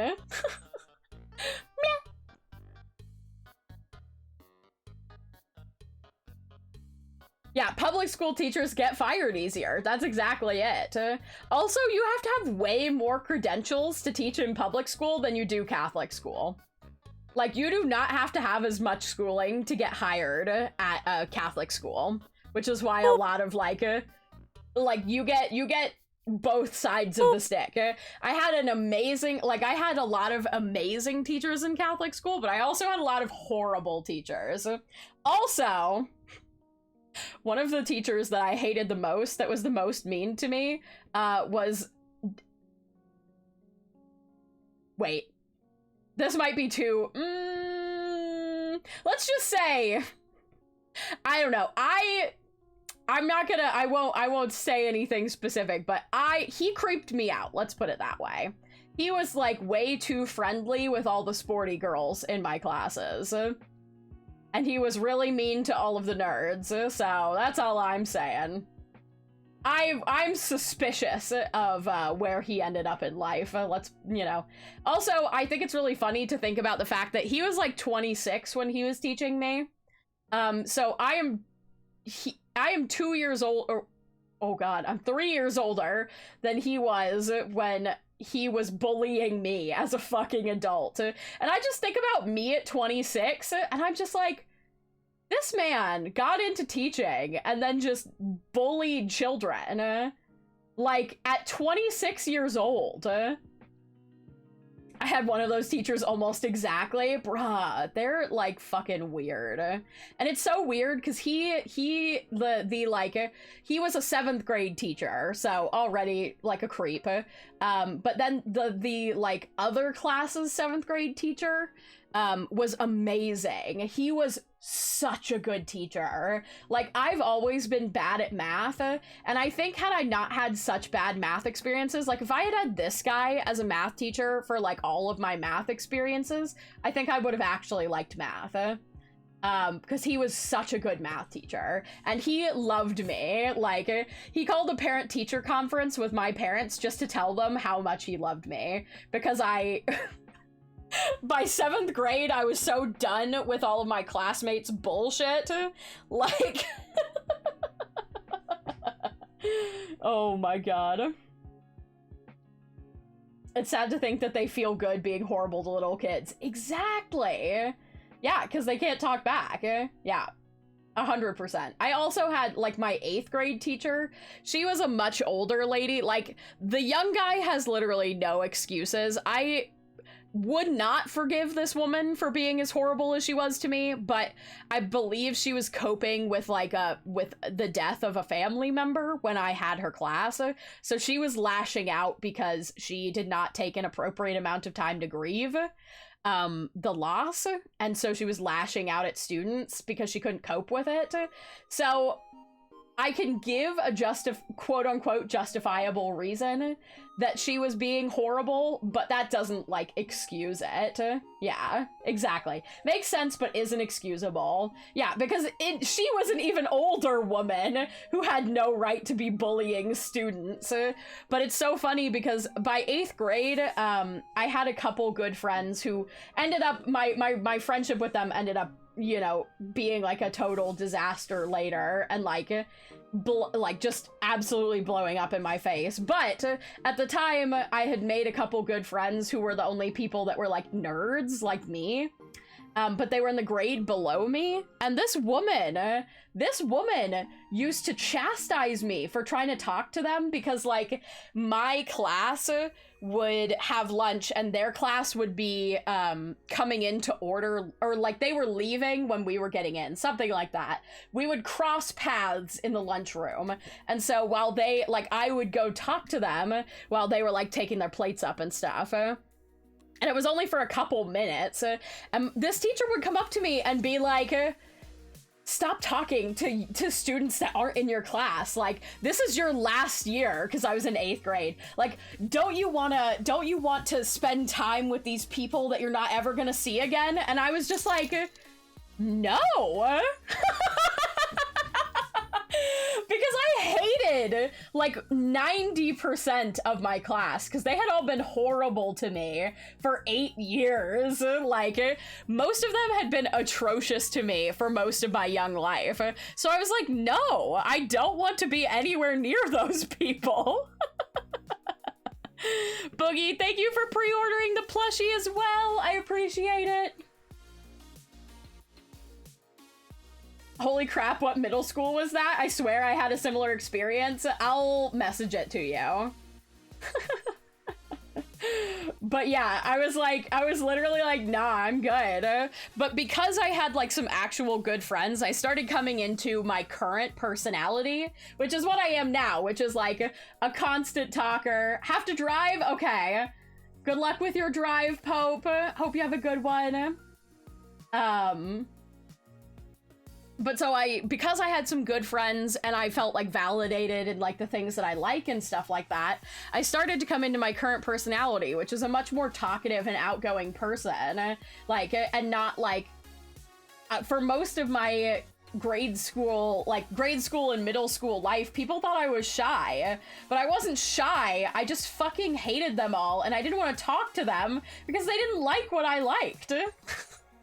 So, I started being more talkative, and like at the beginning of the school year, she had a parent-teacher conference. This same, you know, woman had a parent-teacher conference with my parents where she told them that I needed to talk more, like that I was like being too quiet and I wasn't engaging in class enough. So I did. I talked more. I engaged more. I answered questions more. And you know what this bitch did? The next time parent-teacher conferences came up, she called my parents in and she told them that I talked too much and that I didn't give other students an opportunity to answer questions. And I was like, bitch, what do you want from me? I did what you asked me to do, and that was when I realized that it didn't matter what I did. She just didn't like me. And so it didn't matter if I talked more or not, because all she was after was nitpicking me. She just wanted to tear me down. So those two teachers are the reasons why I have problems with authority and why I have to be self-employed now, because pretty much every job that I've had since high school, I have had at least one manager that I got into fights with. And it's always because the manager expects to be respected without being a person that is deserving of my respect, or that like acts respectfully towards me. Like, I have had so many managers that like treated me like shit, like a second-class citizen, because they're a manager and I'm an employee. And I'm like, no, we're both people, we're both adult human beings working a job, and you will treat me with respect, and then I will treat you with respect. But if you're gonna act like an asshole, I'm gonna treat you like an asshole, and if you don't like it, then we'll go our separate ways. And so many of the, like, arguments I got into with them were so like wildly unfounded. Like I had a woman, I was working at a clothing store, and I had a woman tell me, she called me in, told me that I was lucky to be getting a 5-cent raise, a nickel, after working at this place for 6 months, when they gave a 50-cent raise to the girl who was late, like 30 minutes late for every shift she ever worked. All right, thanks for hanging out, Project Bunny. Hope to see you again soon. But she like made it super personal. She was like telling me that I didn't help train people when I did. She blamed me because I worked there for 6 months and no one ever trained me on the registers, because every time that they tried to train me on the registers, we would get really busy, and they always put me at the front of the store because I am a large person with a relatively intimidating presence if I want to. It's the same thing. I worked security in a museum for the same reason. Like, I'm a really friendly and nice person, but if I want to have an intimidating presence, I can. And so anytime I'd be training on the register, it'd get busy, and they'd be like, Sky, go stand at the front of the store, because me being up there decreased the amount of like theft that we dealt with, because people didn't want to fuck with me. But she blamed me. She was like, why don't you know how to use the registers? And I'm like, nobody has ever finished teaching me. How do you make yourself intimidating? That sounds like a pretty cool perk to have. I mean, it's a lot about how you hold yourself. Like, so I'm like very, like, I'm friendly and a good greeter, but I also just like, I have a large presence. I don't know how to explain it. Like, because I have like a very large personality, I'm also like, I'm very observant. I would like move around a lot, but like if I needed to, if someone was being suspicious, like all I have to do is like cross my arms and make eye contact, and people think twice about doing whatever the problematic thing they're doing is. Like, I'm a person, I think it's because, like, I wear my emotions on my sleeve, so, like, I'm not hard to read, and so when I'm happy and I'm enjoying myself, like, people are, like, very attracted to that energy, but then when I'm pissed, like, it radiates. She sounds like a mom, I know, I get that a lot. You have a nice Christmas? I did, Julio. I hope you had a good one, too. I'm sorry, Mom, I'm the one who broke the cookie jar. Exactly. And then I would be like, thank you for telling me, honey. I appreciate that you were honest in that moment. In the future, if you break the cookie jar, I would rather you just come to me rather than hide it. And that would be the end of it. You guys don't understand. She's tall and makes direct eye contact. That can really affect people. Exactly. Like, I'm a relatively tall woman of broad stature, and yeah, I'm not afraid of direct eye contact, which makes a lot of, especially people who are trying to steal and stuff like that, if you make eye contact with them, they're way less likely to steal because you've made like a specific contact.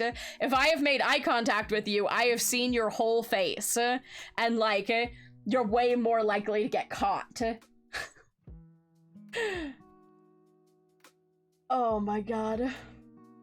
It was the rest of chat's fault. They wanted the cookies. Okay, well, I appreciate that you were trying to help out the rest of your chat siblings, Shadow Wolf, but in the future, if your siblings want cookies, you should tell them to come ask me for a cookie instead. That's not your job to take care of the rest of them. That's my job, okay?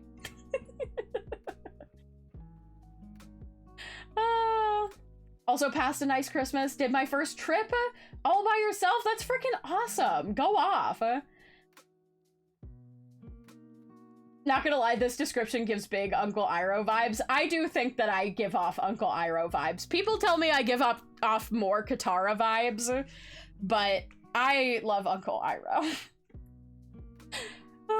I'm not intimidating at all. I'm small, but people should be intimidated. I've been called a monster on several occasions for absolutely tearing people apart when I'm angry and holding grudges. It's a you ain't afraid now, but you will be type situation. Honestly, iconic. I worked in retail and people stole so many knickknacks.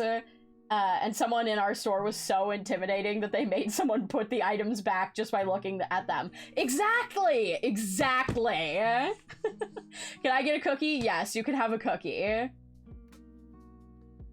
Mother Sky, someone in chat had set the bedroom on fire. Someone in chat, or was it you, Ink?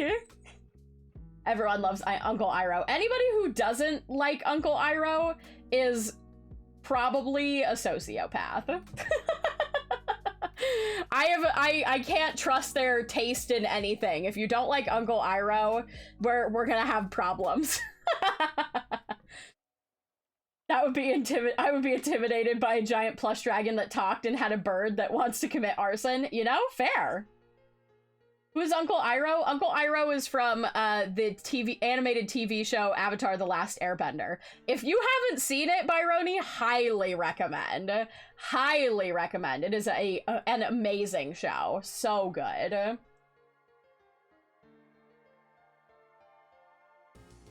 I don't look intimidating at all. I just have to save my swears so that people can tell when I'm serious and they need to back off. You know, valid. So valid. Doesn't like Uncle Iroh, red flag. Yeah, that's my, like, if I were in the dating scene, which I am not, but if I were, that'd be a first date question. Have you watched Avatar: The Last Airbender? Who is your favorite character? And whatever their favorite character is, that's how I know if they're okay or not. Meh.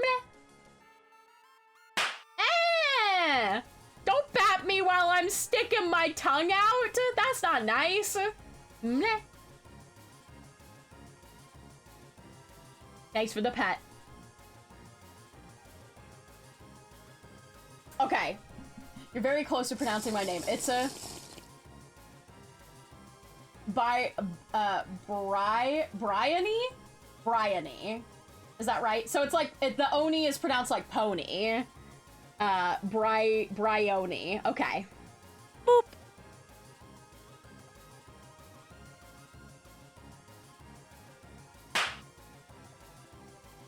There's a BAP redeem? There is a BAP redeem.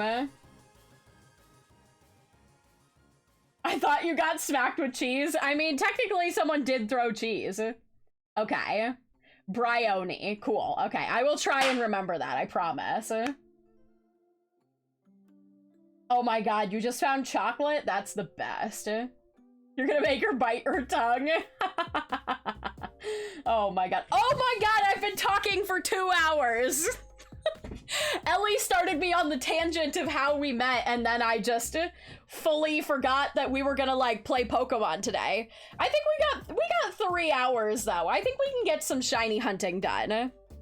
I believe in our luck today. Happy to see you. I've been having bad luck. I cut my knuckle. Oh no! Oh my gosh. I hope you get better soon. I'm a short Ettenbee that would stomp your lights out if you got too close with the wrong kind of tone. I love that. That is the kind of energy I want in my life. Give me all the NBs. All the NBs that want to kick ass. If you don't remember, it's a tough name. You can say, Bry. Okay. Jacques started it. That is true. Jacques did start it. You're right. She forgore.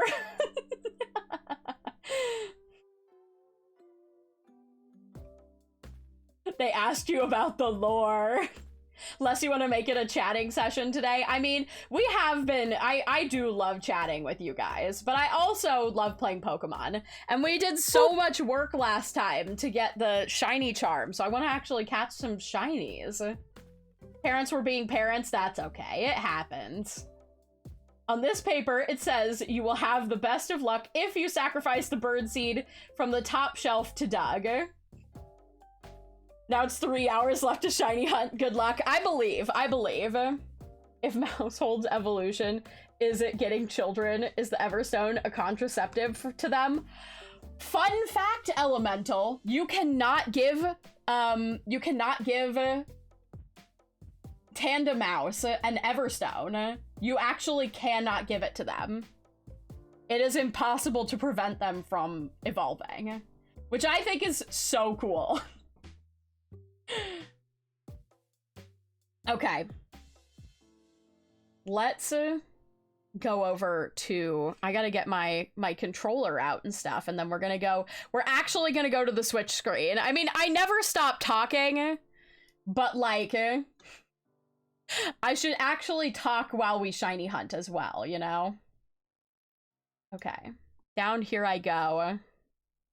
Let me get out the controller. He's pink! Yeah, they will make babies no matter what. Secret tunnel tilde. Secret tunnel tilde. Through the mountain. Secret tunnel. Two lovers.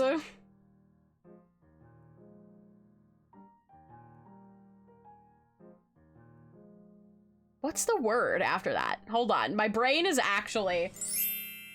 Is it separated? I think it's separated from one another.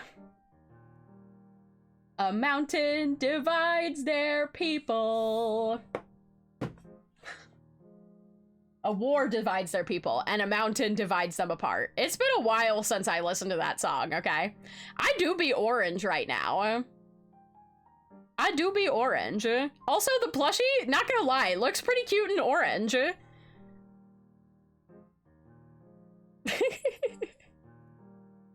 I forgot how the next part goes, but secret tunnel! What capture card do you recommend for your Switch? I use the Elgato. I have the Elgato, I think it's just the S, it's the last generation.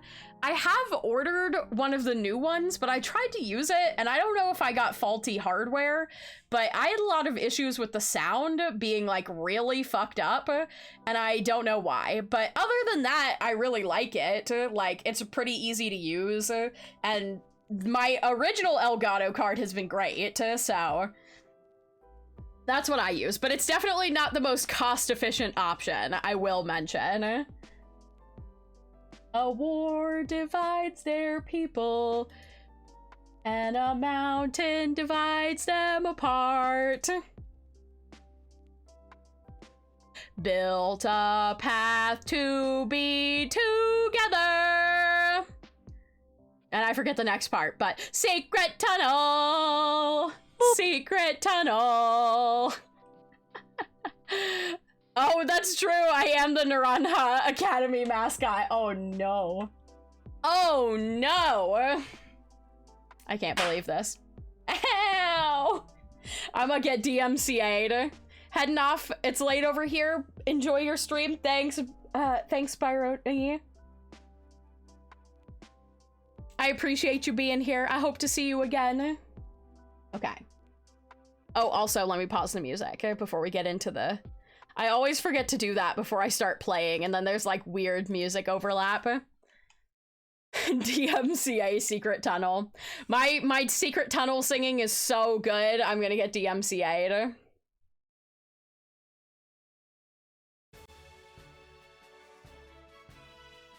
I forgot I have all the legendaries in my party right now.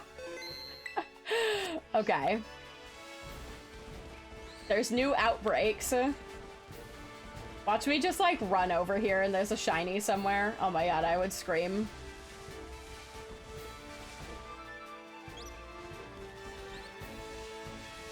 Imagine. Imagine. Hold on, I think the Elgato is a little bit loud right now. There we go. I think that's better. Ta-da! Sky, I can't remember if I said this already, but Happy New Year. Also, good luck on the shiny hunting. I'm doing that too today. Let's go. Yeah, I finally finished the Pokédex last time, so I was like, I gotta do some shiny hunting. I also would really like a shiny Mabostiff, which I think you can shiny hunt those relatively easily. Also, I'd never say no to a shiny Flaffy.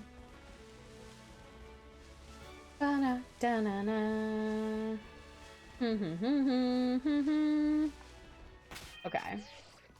Let me open the Poke Portal and connect to the internet so that my shit updates.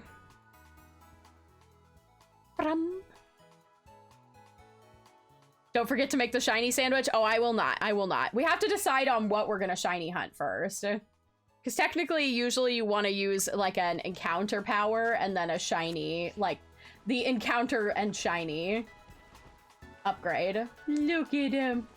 It's so little. It's such a little sheep. Oh, he's so small. Lots of sheep spawning. All the sheep today. Okay, let me look at... well, we got a Kricketot outbreak right there.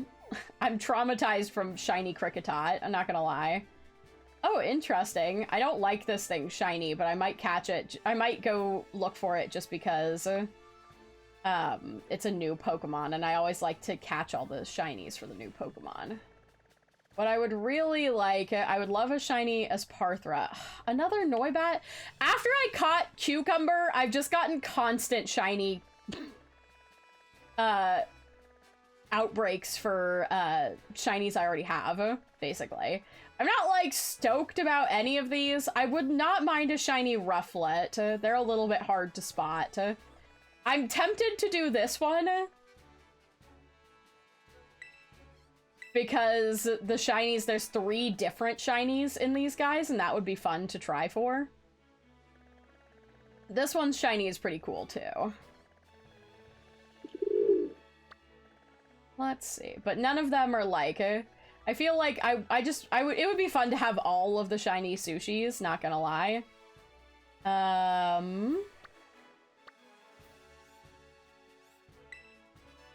So let's fly over here. Hold on, I gotta pull up. Does anyone have a good list of the shiny sandwiches? Hold on, I gotta pull up like a shiny, like the best shiny sandwich list.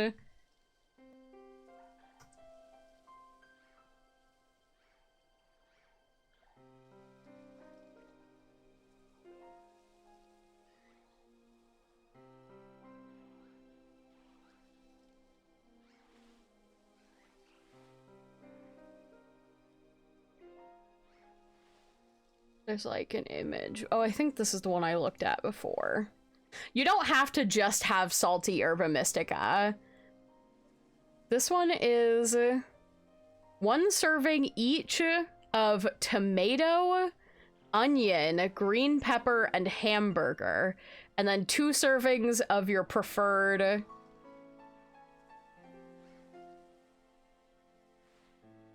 like, element.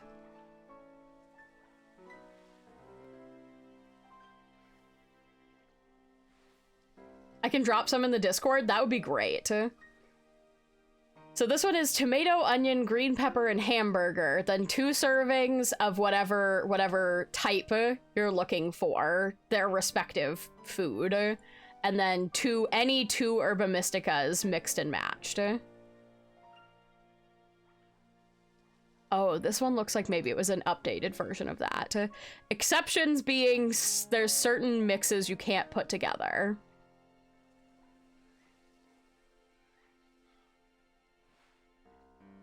Which one of these is the more up-to-date one? Open link in new tab. This one was put out... oh, this one was put out December 1st. When was this one put out? December 9th. Okay. So the more involved one is the correct one. Burger, exactly. Oh, this one requires less. You only need... okay, so this one says... hold on, I just want to open image in new tab. This one says 1 serving of cucumber and 1 serving of pickle. 3 servings. Oh, think of looking for a shiny rufflet? Are you looking to replace me, mother? Am I not good enough of a shiny bird for you? No, I never see how said it that. is, mother. I guess I will just have to make sure you won't find a shiny rufflet to replace me. I shall snatch them all away so I am the only shiny bird you'll ever have. Oh my god, Douglas, you're so jealous.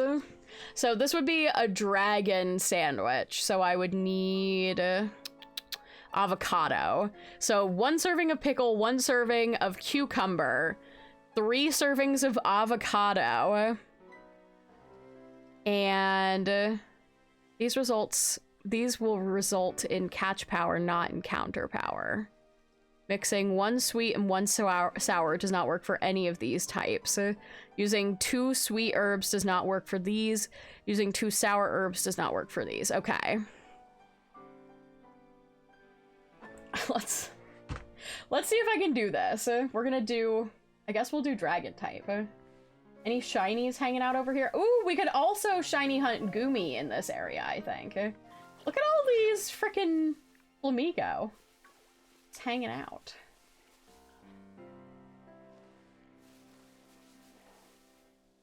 But we need dragon type to do the... Okay, calm down, Tropheus. Oh, it's in the fucking water. Hate it when they're in the water. That's so annoying.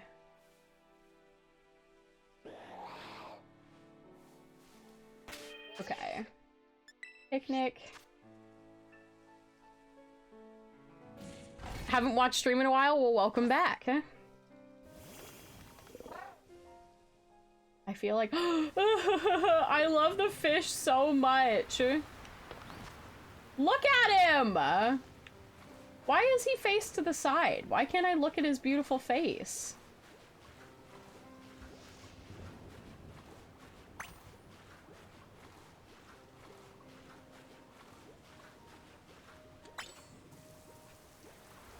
I want to be besties with the fish.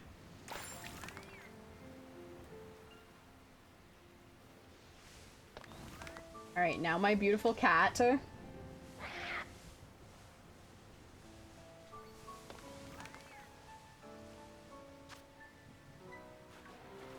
Long cat.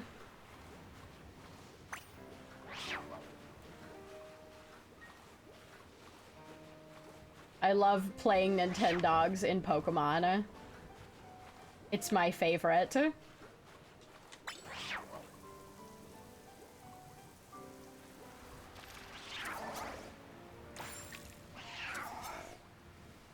Cat with swords rammed into its face. You're not wrong. Suspicious snail. The most suspicious snail. Oh, he do be having a... He do... Oh my god! Oh my god! I love that.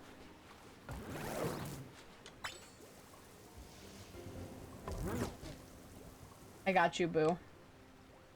Have you played any GTA games? No. I don't have any problem with them, but most of them have online aspects now, and I know how toxic all of GTA is. It's just never been a series that really entrusted me. I don't like driving fast cars and killing people.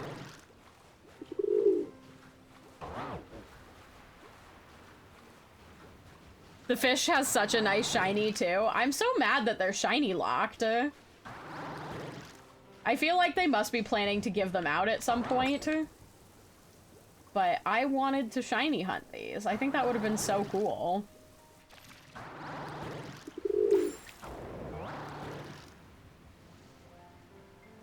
Long cat and his mortal enemy, Tacknol. So true, so true.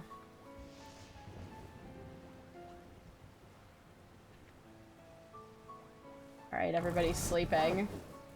I'm gonna give Vibe a bath. Seems cruel and unusual, to be honest, but... Yeah, I know. Putting water on you seems cruel and unusual. Shiny Koraidon is sick, I agree. Oh, you finally are up. Let me wash you, Slowbro. I'm trying to wash you. Oh, there's also something... Hold on. I want to actually check something and see if it's fact or cap before we do this hunt. First, I want to see everything spawn back in before I leave, because, you know, just in case. Just in case.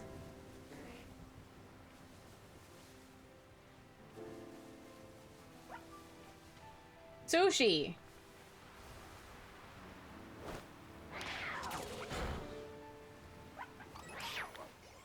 Meow.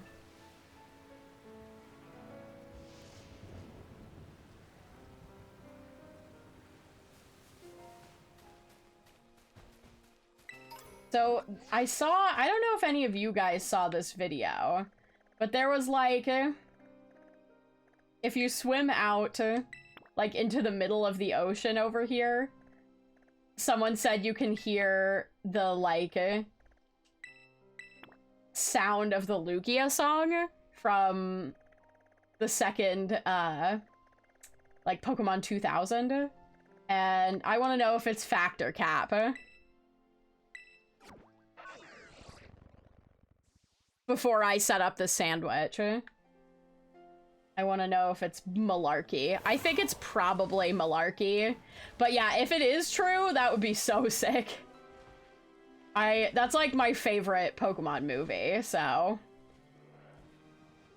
I want to know if it is true. I want it to be true, because I think that would be really cool, but you know. Gotta make sure nobody's shiny around here. Hey yo, how have we hit 6 months already? Oh my god! Ink, hello! Thank you for 6 months.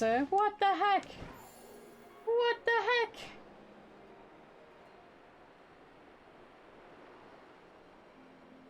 Noom. Sploosh.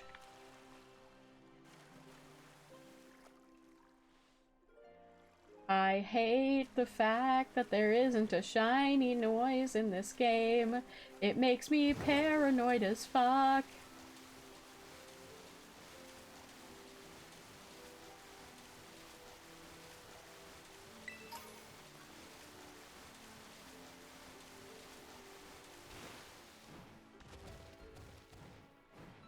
Okay.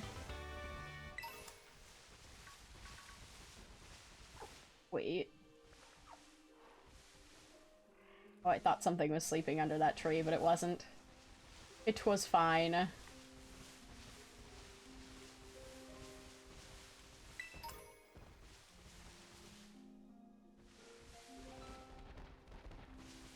But yeah, I don't know if there was like a specific place. They definitely had it set up in a way that I was like, this could definitely for sure be Cap. But my brain wants to know. It wants to know if it's true. But yeah, you're just supposed to swim out like right here, I think. Also, I don't know if I've been out to any of these like rocks out here.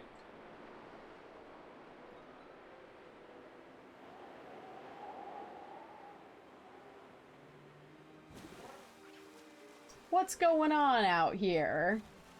What's going on? Oh, big nugget. Love that.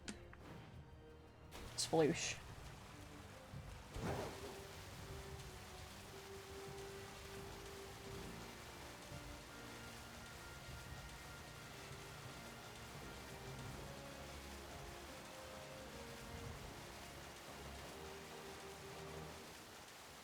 I love just swimming out into the middle of nowhere. It's great. How are you? I'm doing so good. I'm chilling. I'm chilling.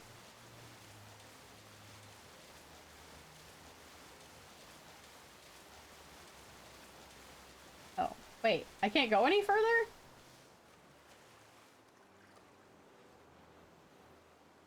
I can't look at the map out here either. Apparently you can't go this far out to sea. The edge of the map goes out there, but you can't go out there. Well, I guess it's Cap then. Wait. No. I thought there was a different sound playing for a minute. How far along the edge of the map can we go?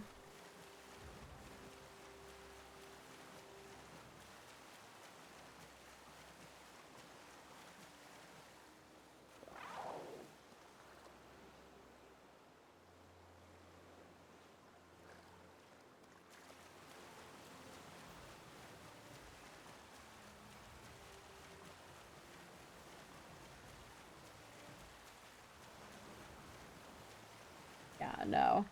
There's a barrier there. That's some bullshit. Definitely Cap. He do be funky in swimming, it's true. I know, I swear I was hearing different music too. It did sound like there was like...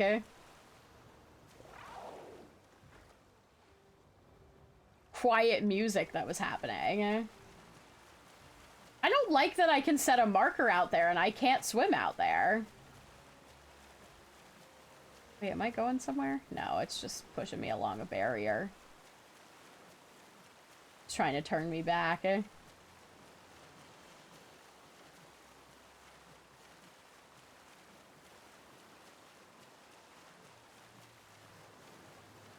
Oh wait, I'm getting there.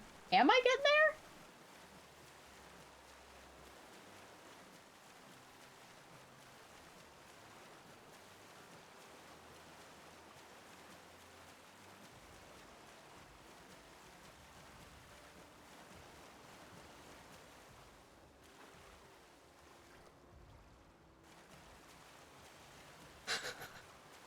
I want to let me to the dot.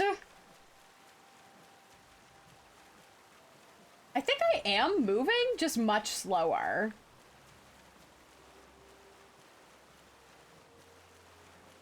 It's hard to tell, honestly. No, I'm definitely getting closer on the map.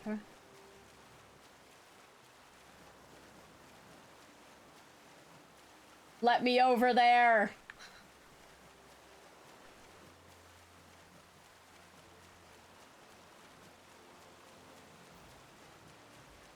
It does not want me over here, though, that's for sure.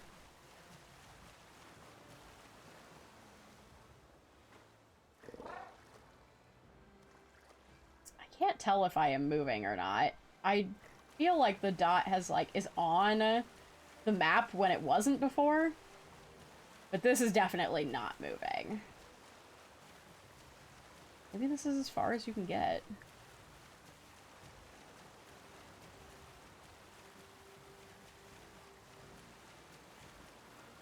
Ridiculous. How dare they give me so much ocean to swim in, and then it doesn't let me swim over there. I am less than a square's length away from that spot, and I want to get to it.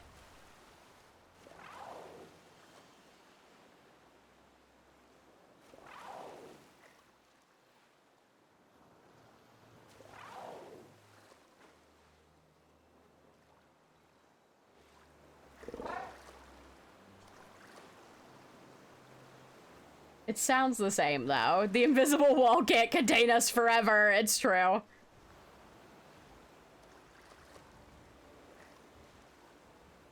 Maybe I can jump over it. Can I jump over it? Nah. They didn't make it a short wall.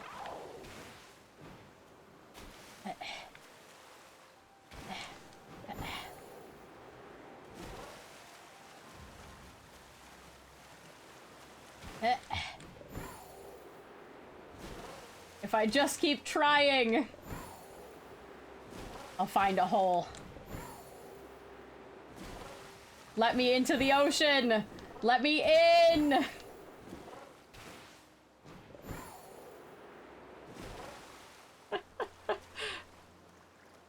It does not want me to go over there. It's like, please go back to land. Sounds like you're having an /OSHA violation / get it cause you're in the ocean. / and OSHA sounds similar / yeah. Yes, I get it. Well, I guess that's it.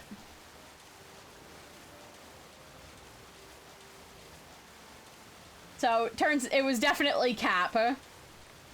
Big faked energy. Hello? Calm down.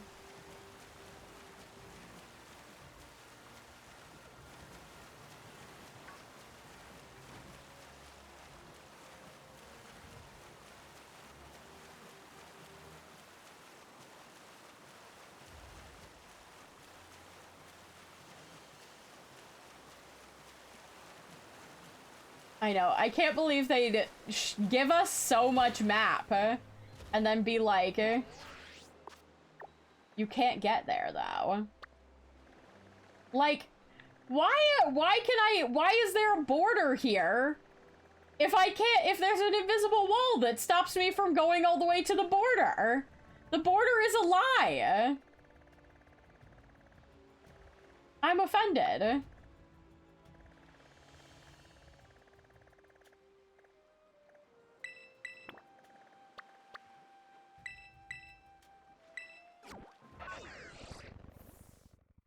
Hello, JK.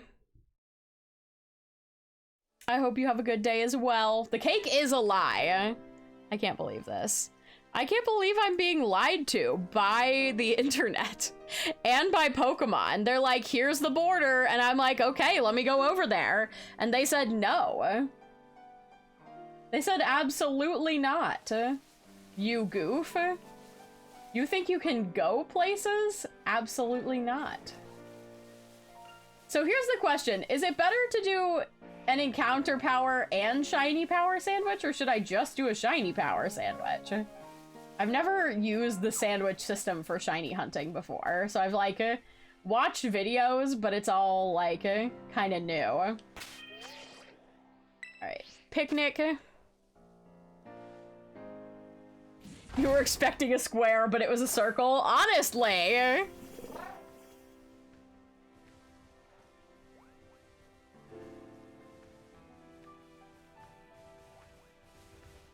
Okay, let me go back to my chart here. I also have to, I don't even know how much Herba Mystica I have. Make a sandwich.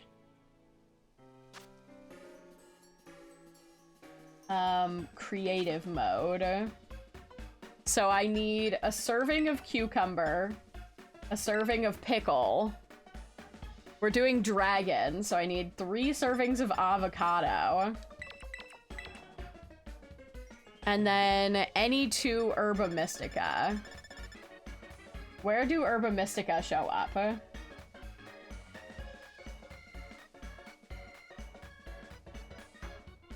Oh, that's in the next. Okay.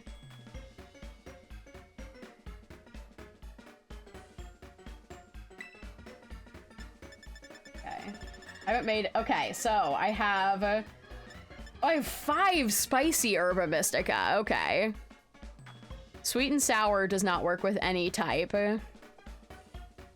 2 sweet herbs does not work for any type. Sour herbs do not work from these types, okay. So, honestly, I might as well just use 2 spicy Herba Mystica, because I have 5, so.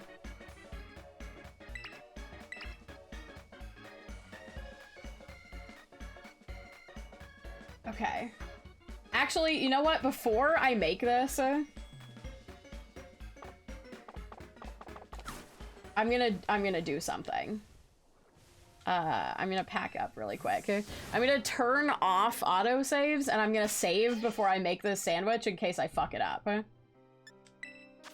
Options. Autosaves off. Because I don't want to waste that Herba Mystica. Yeah. And then save. Just in case this this thing I'm reading is incorrect. But I would love to be able to get a shiny Gumi and like, I really want the white shiny sushi, the Tatsuguri, but I would take any of them. Or all of them. Okay. Save. And then picnic.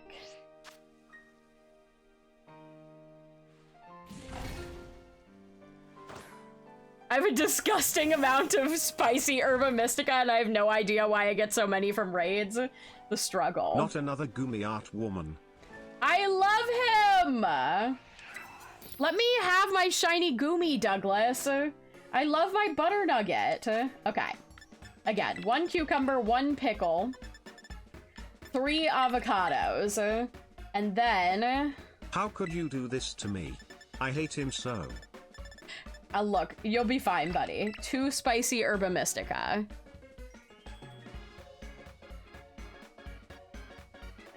Okay. This says it should be it. Next. We'll use the silver pick.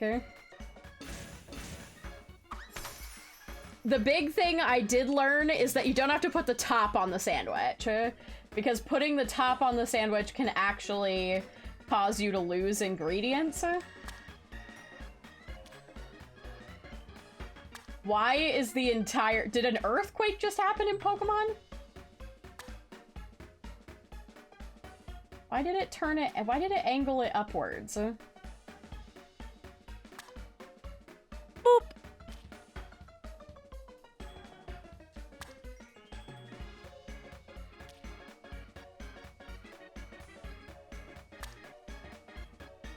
A very green sandwich. That is true. The top of the sandwich is just a flex. It's true, it's true. I mean, the nice thing is that this one, with just the cucumber and pickle, honestly, it's a lot more achievable. With the, like, 4 things that were on the other list, I was like, damn, that's gonna be a pain.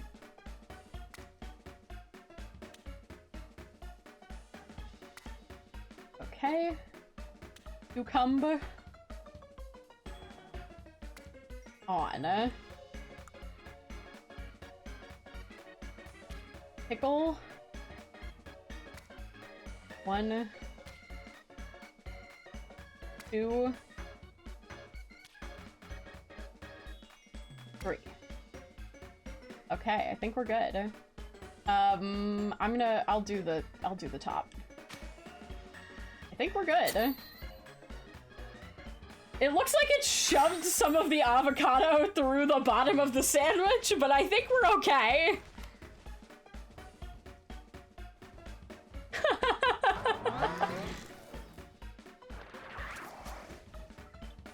I'm gonna have to do some more raids so I can get more Herba Mystica. I'm pretty sure most of that is from me doing Charizard raids.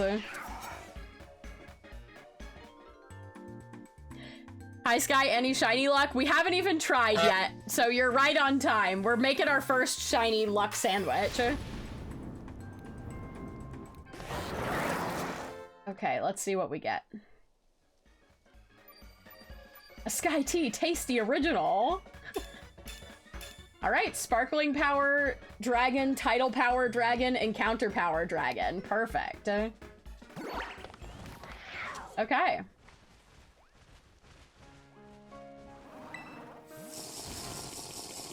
So can I save now at this point? And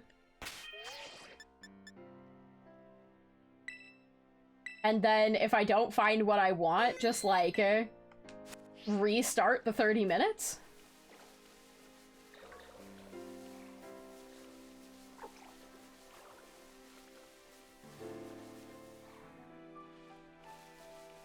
So many Tatsiguri.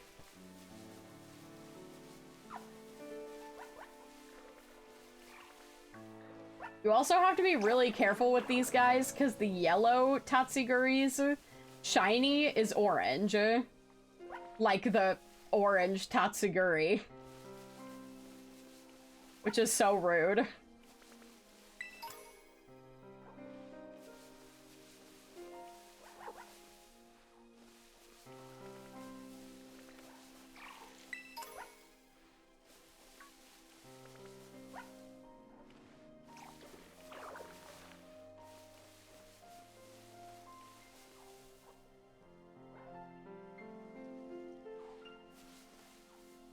Okay. I'm focused. I'm so focused. You are not a dragon. Why are you here?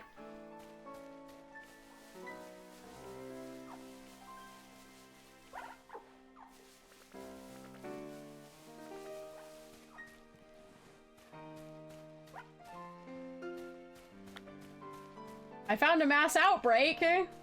That's crazy.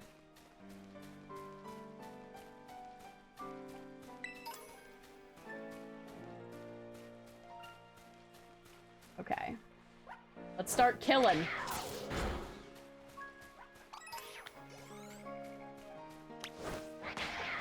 That's 2. There they are. Dark Dragon, I come bearing news of the campaign. You can rest well knowing that I have allied myself with a demonic raven to have our revenge the party for your untimely demise. Let me just swap to slow, bro.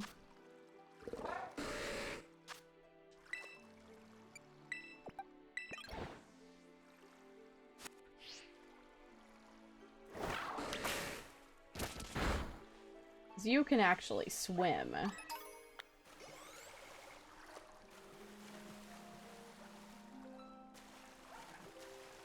Did he only kill one and then stop?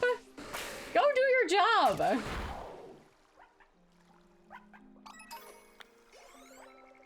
That was 4. Oh my god, this slow bro sucks! He has no ambition. 5, 6, 7. You know what?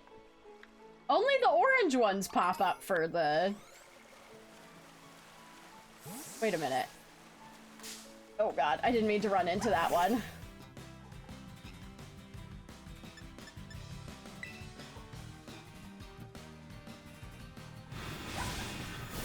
Oh, if you fully close the application, the timer goes away and won't reset. Okay, that's good to know. Alright, bye. Oh, there's 2 yellow ones over there. Are those not part of the mass outbreak?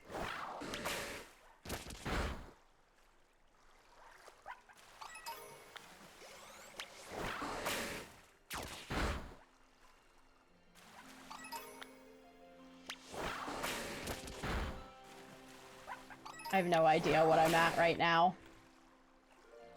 I stopped paying attention. I lost count. I feel like maybe I should just run around up top. I feel like I could spawn in and despawn more Tatsuguri and other dragon types more quickly just by running around than I could slowly killing them all in the mass outbreak. Plus, it doesn't lag up there.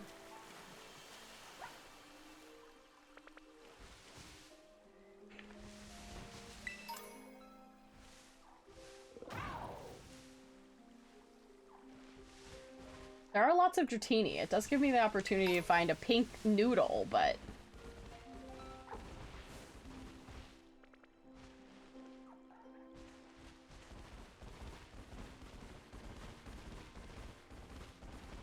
Let's see.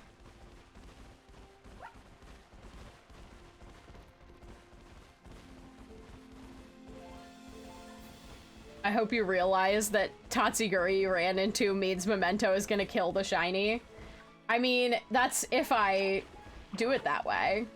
1, I turned off autosave so I can save before I encounter it, so if it kills itself I can just keep trying until I get a good catch, you know what I mean?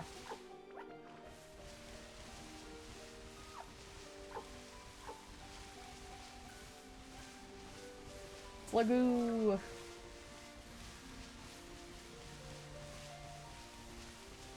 Oh shit, I can get Altaria up here too? Let's go.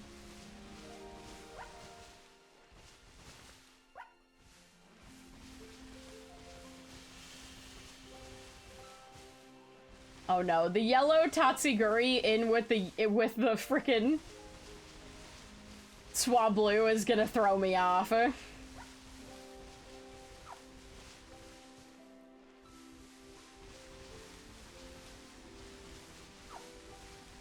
Let's see.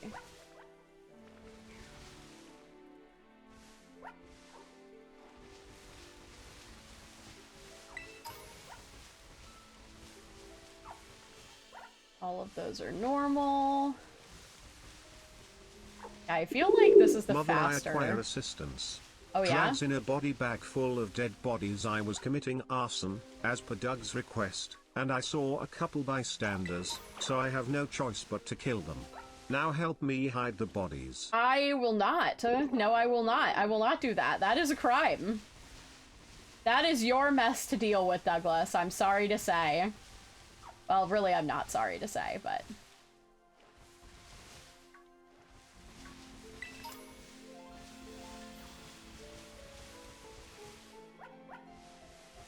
Why are Halucha still spawning? They're not dragon types. Okay, those are all normal. That's normal. Back down we go. Where are the sushis? Where are the sushis?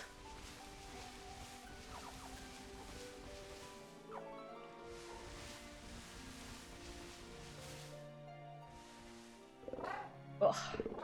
If I could get a red sushi shiny, that would be the most ideal, because that will be the easiest one to spot by far, because they're white. So, very different from the other ones.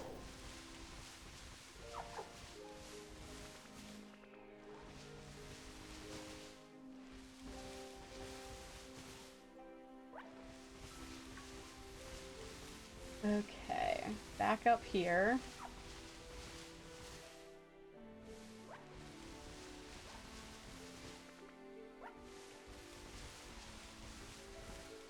Two little goomies.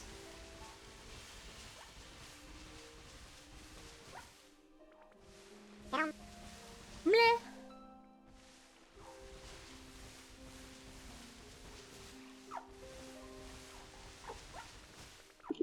Hi chat, just woke up from a nap and panicked so bad when I saw Sky was live. I'm so happy I could still catch a stream. No worries at all. I'm glad you made it. I hope you had a good nap too. Naps are my favorite. Naps are the best.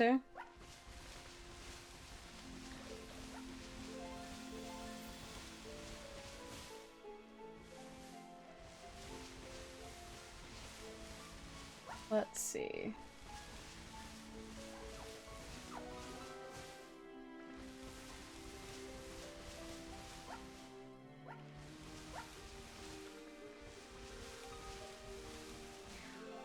I also just realized, because I saved after the Herba Mystica, I will not be able to reset if I don't get shinies from this. Whoops. Oh well. Lesson learned. At the expense of 2 Herba Mystica.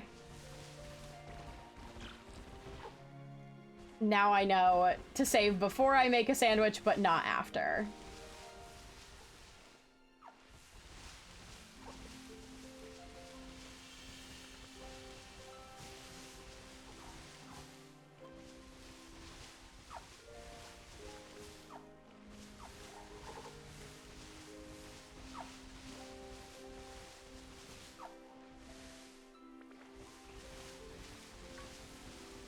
The snails. Let me have the goomy. I love my weirdo dragons. They're my favorite.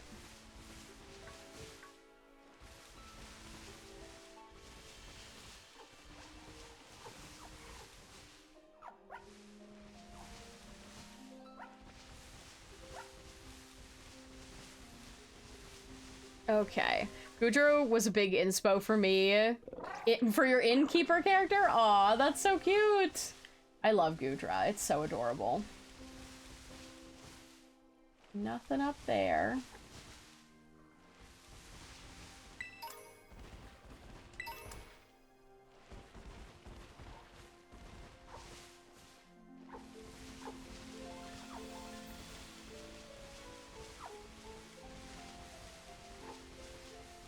Borbs.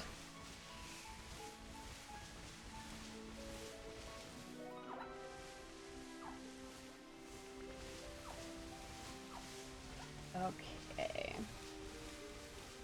More Borbs. Hey, Bourbon.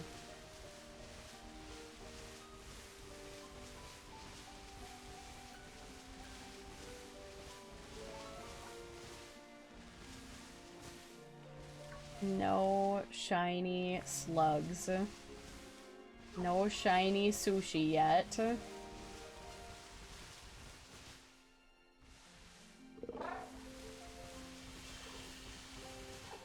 Nope, that's the regular orange.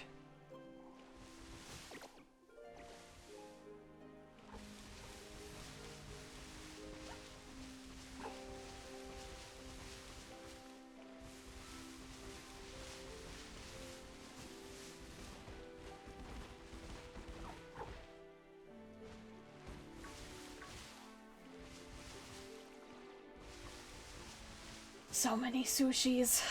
So many.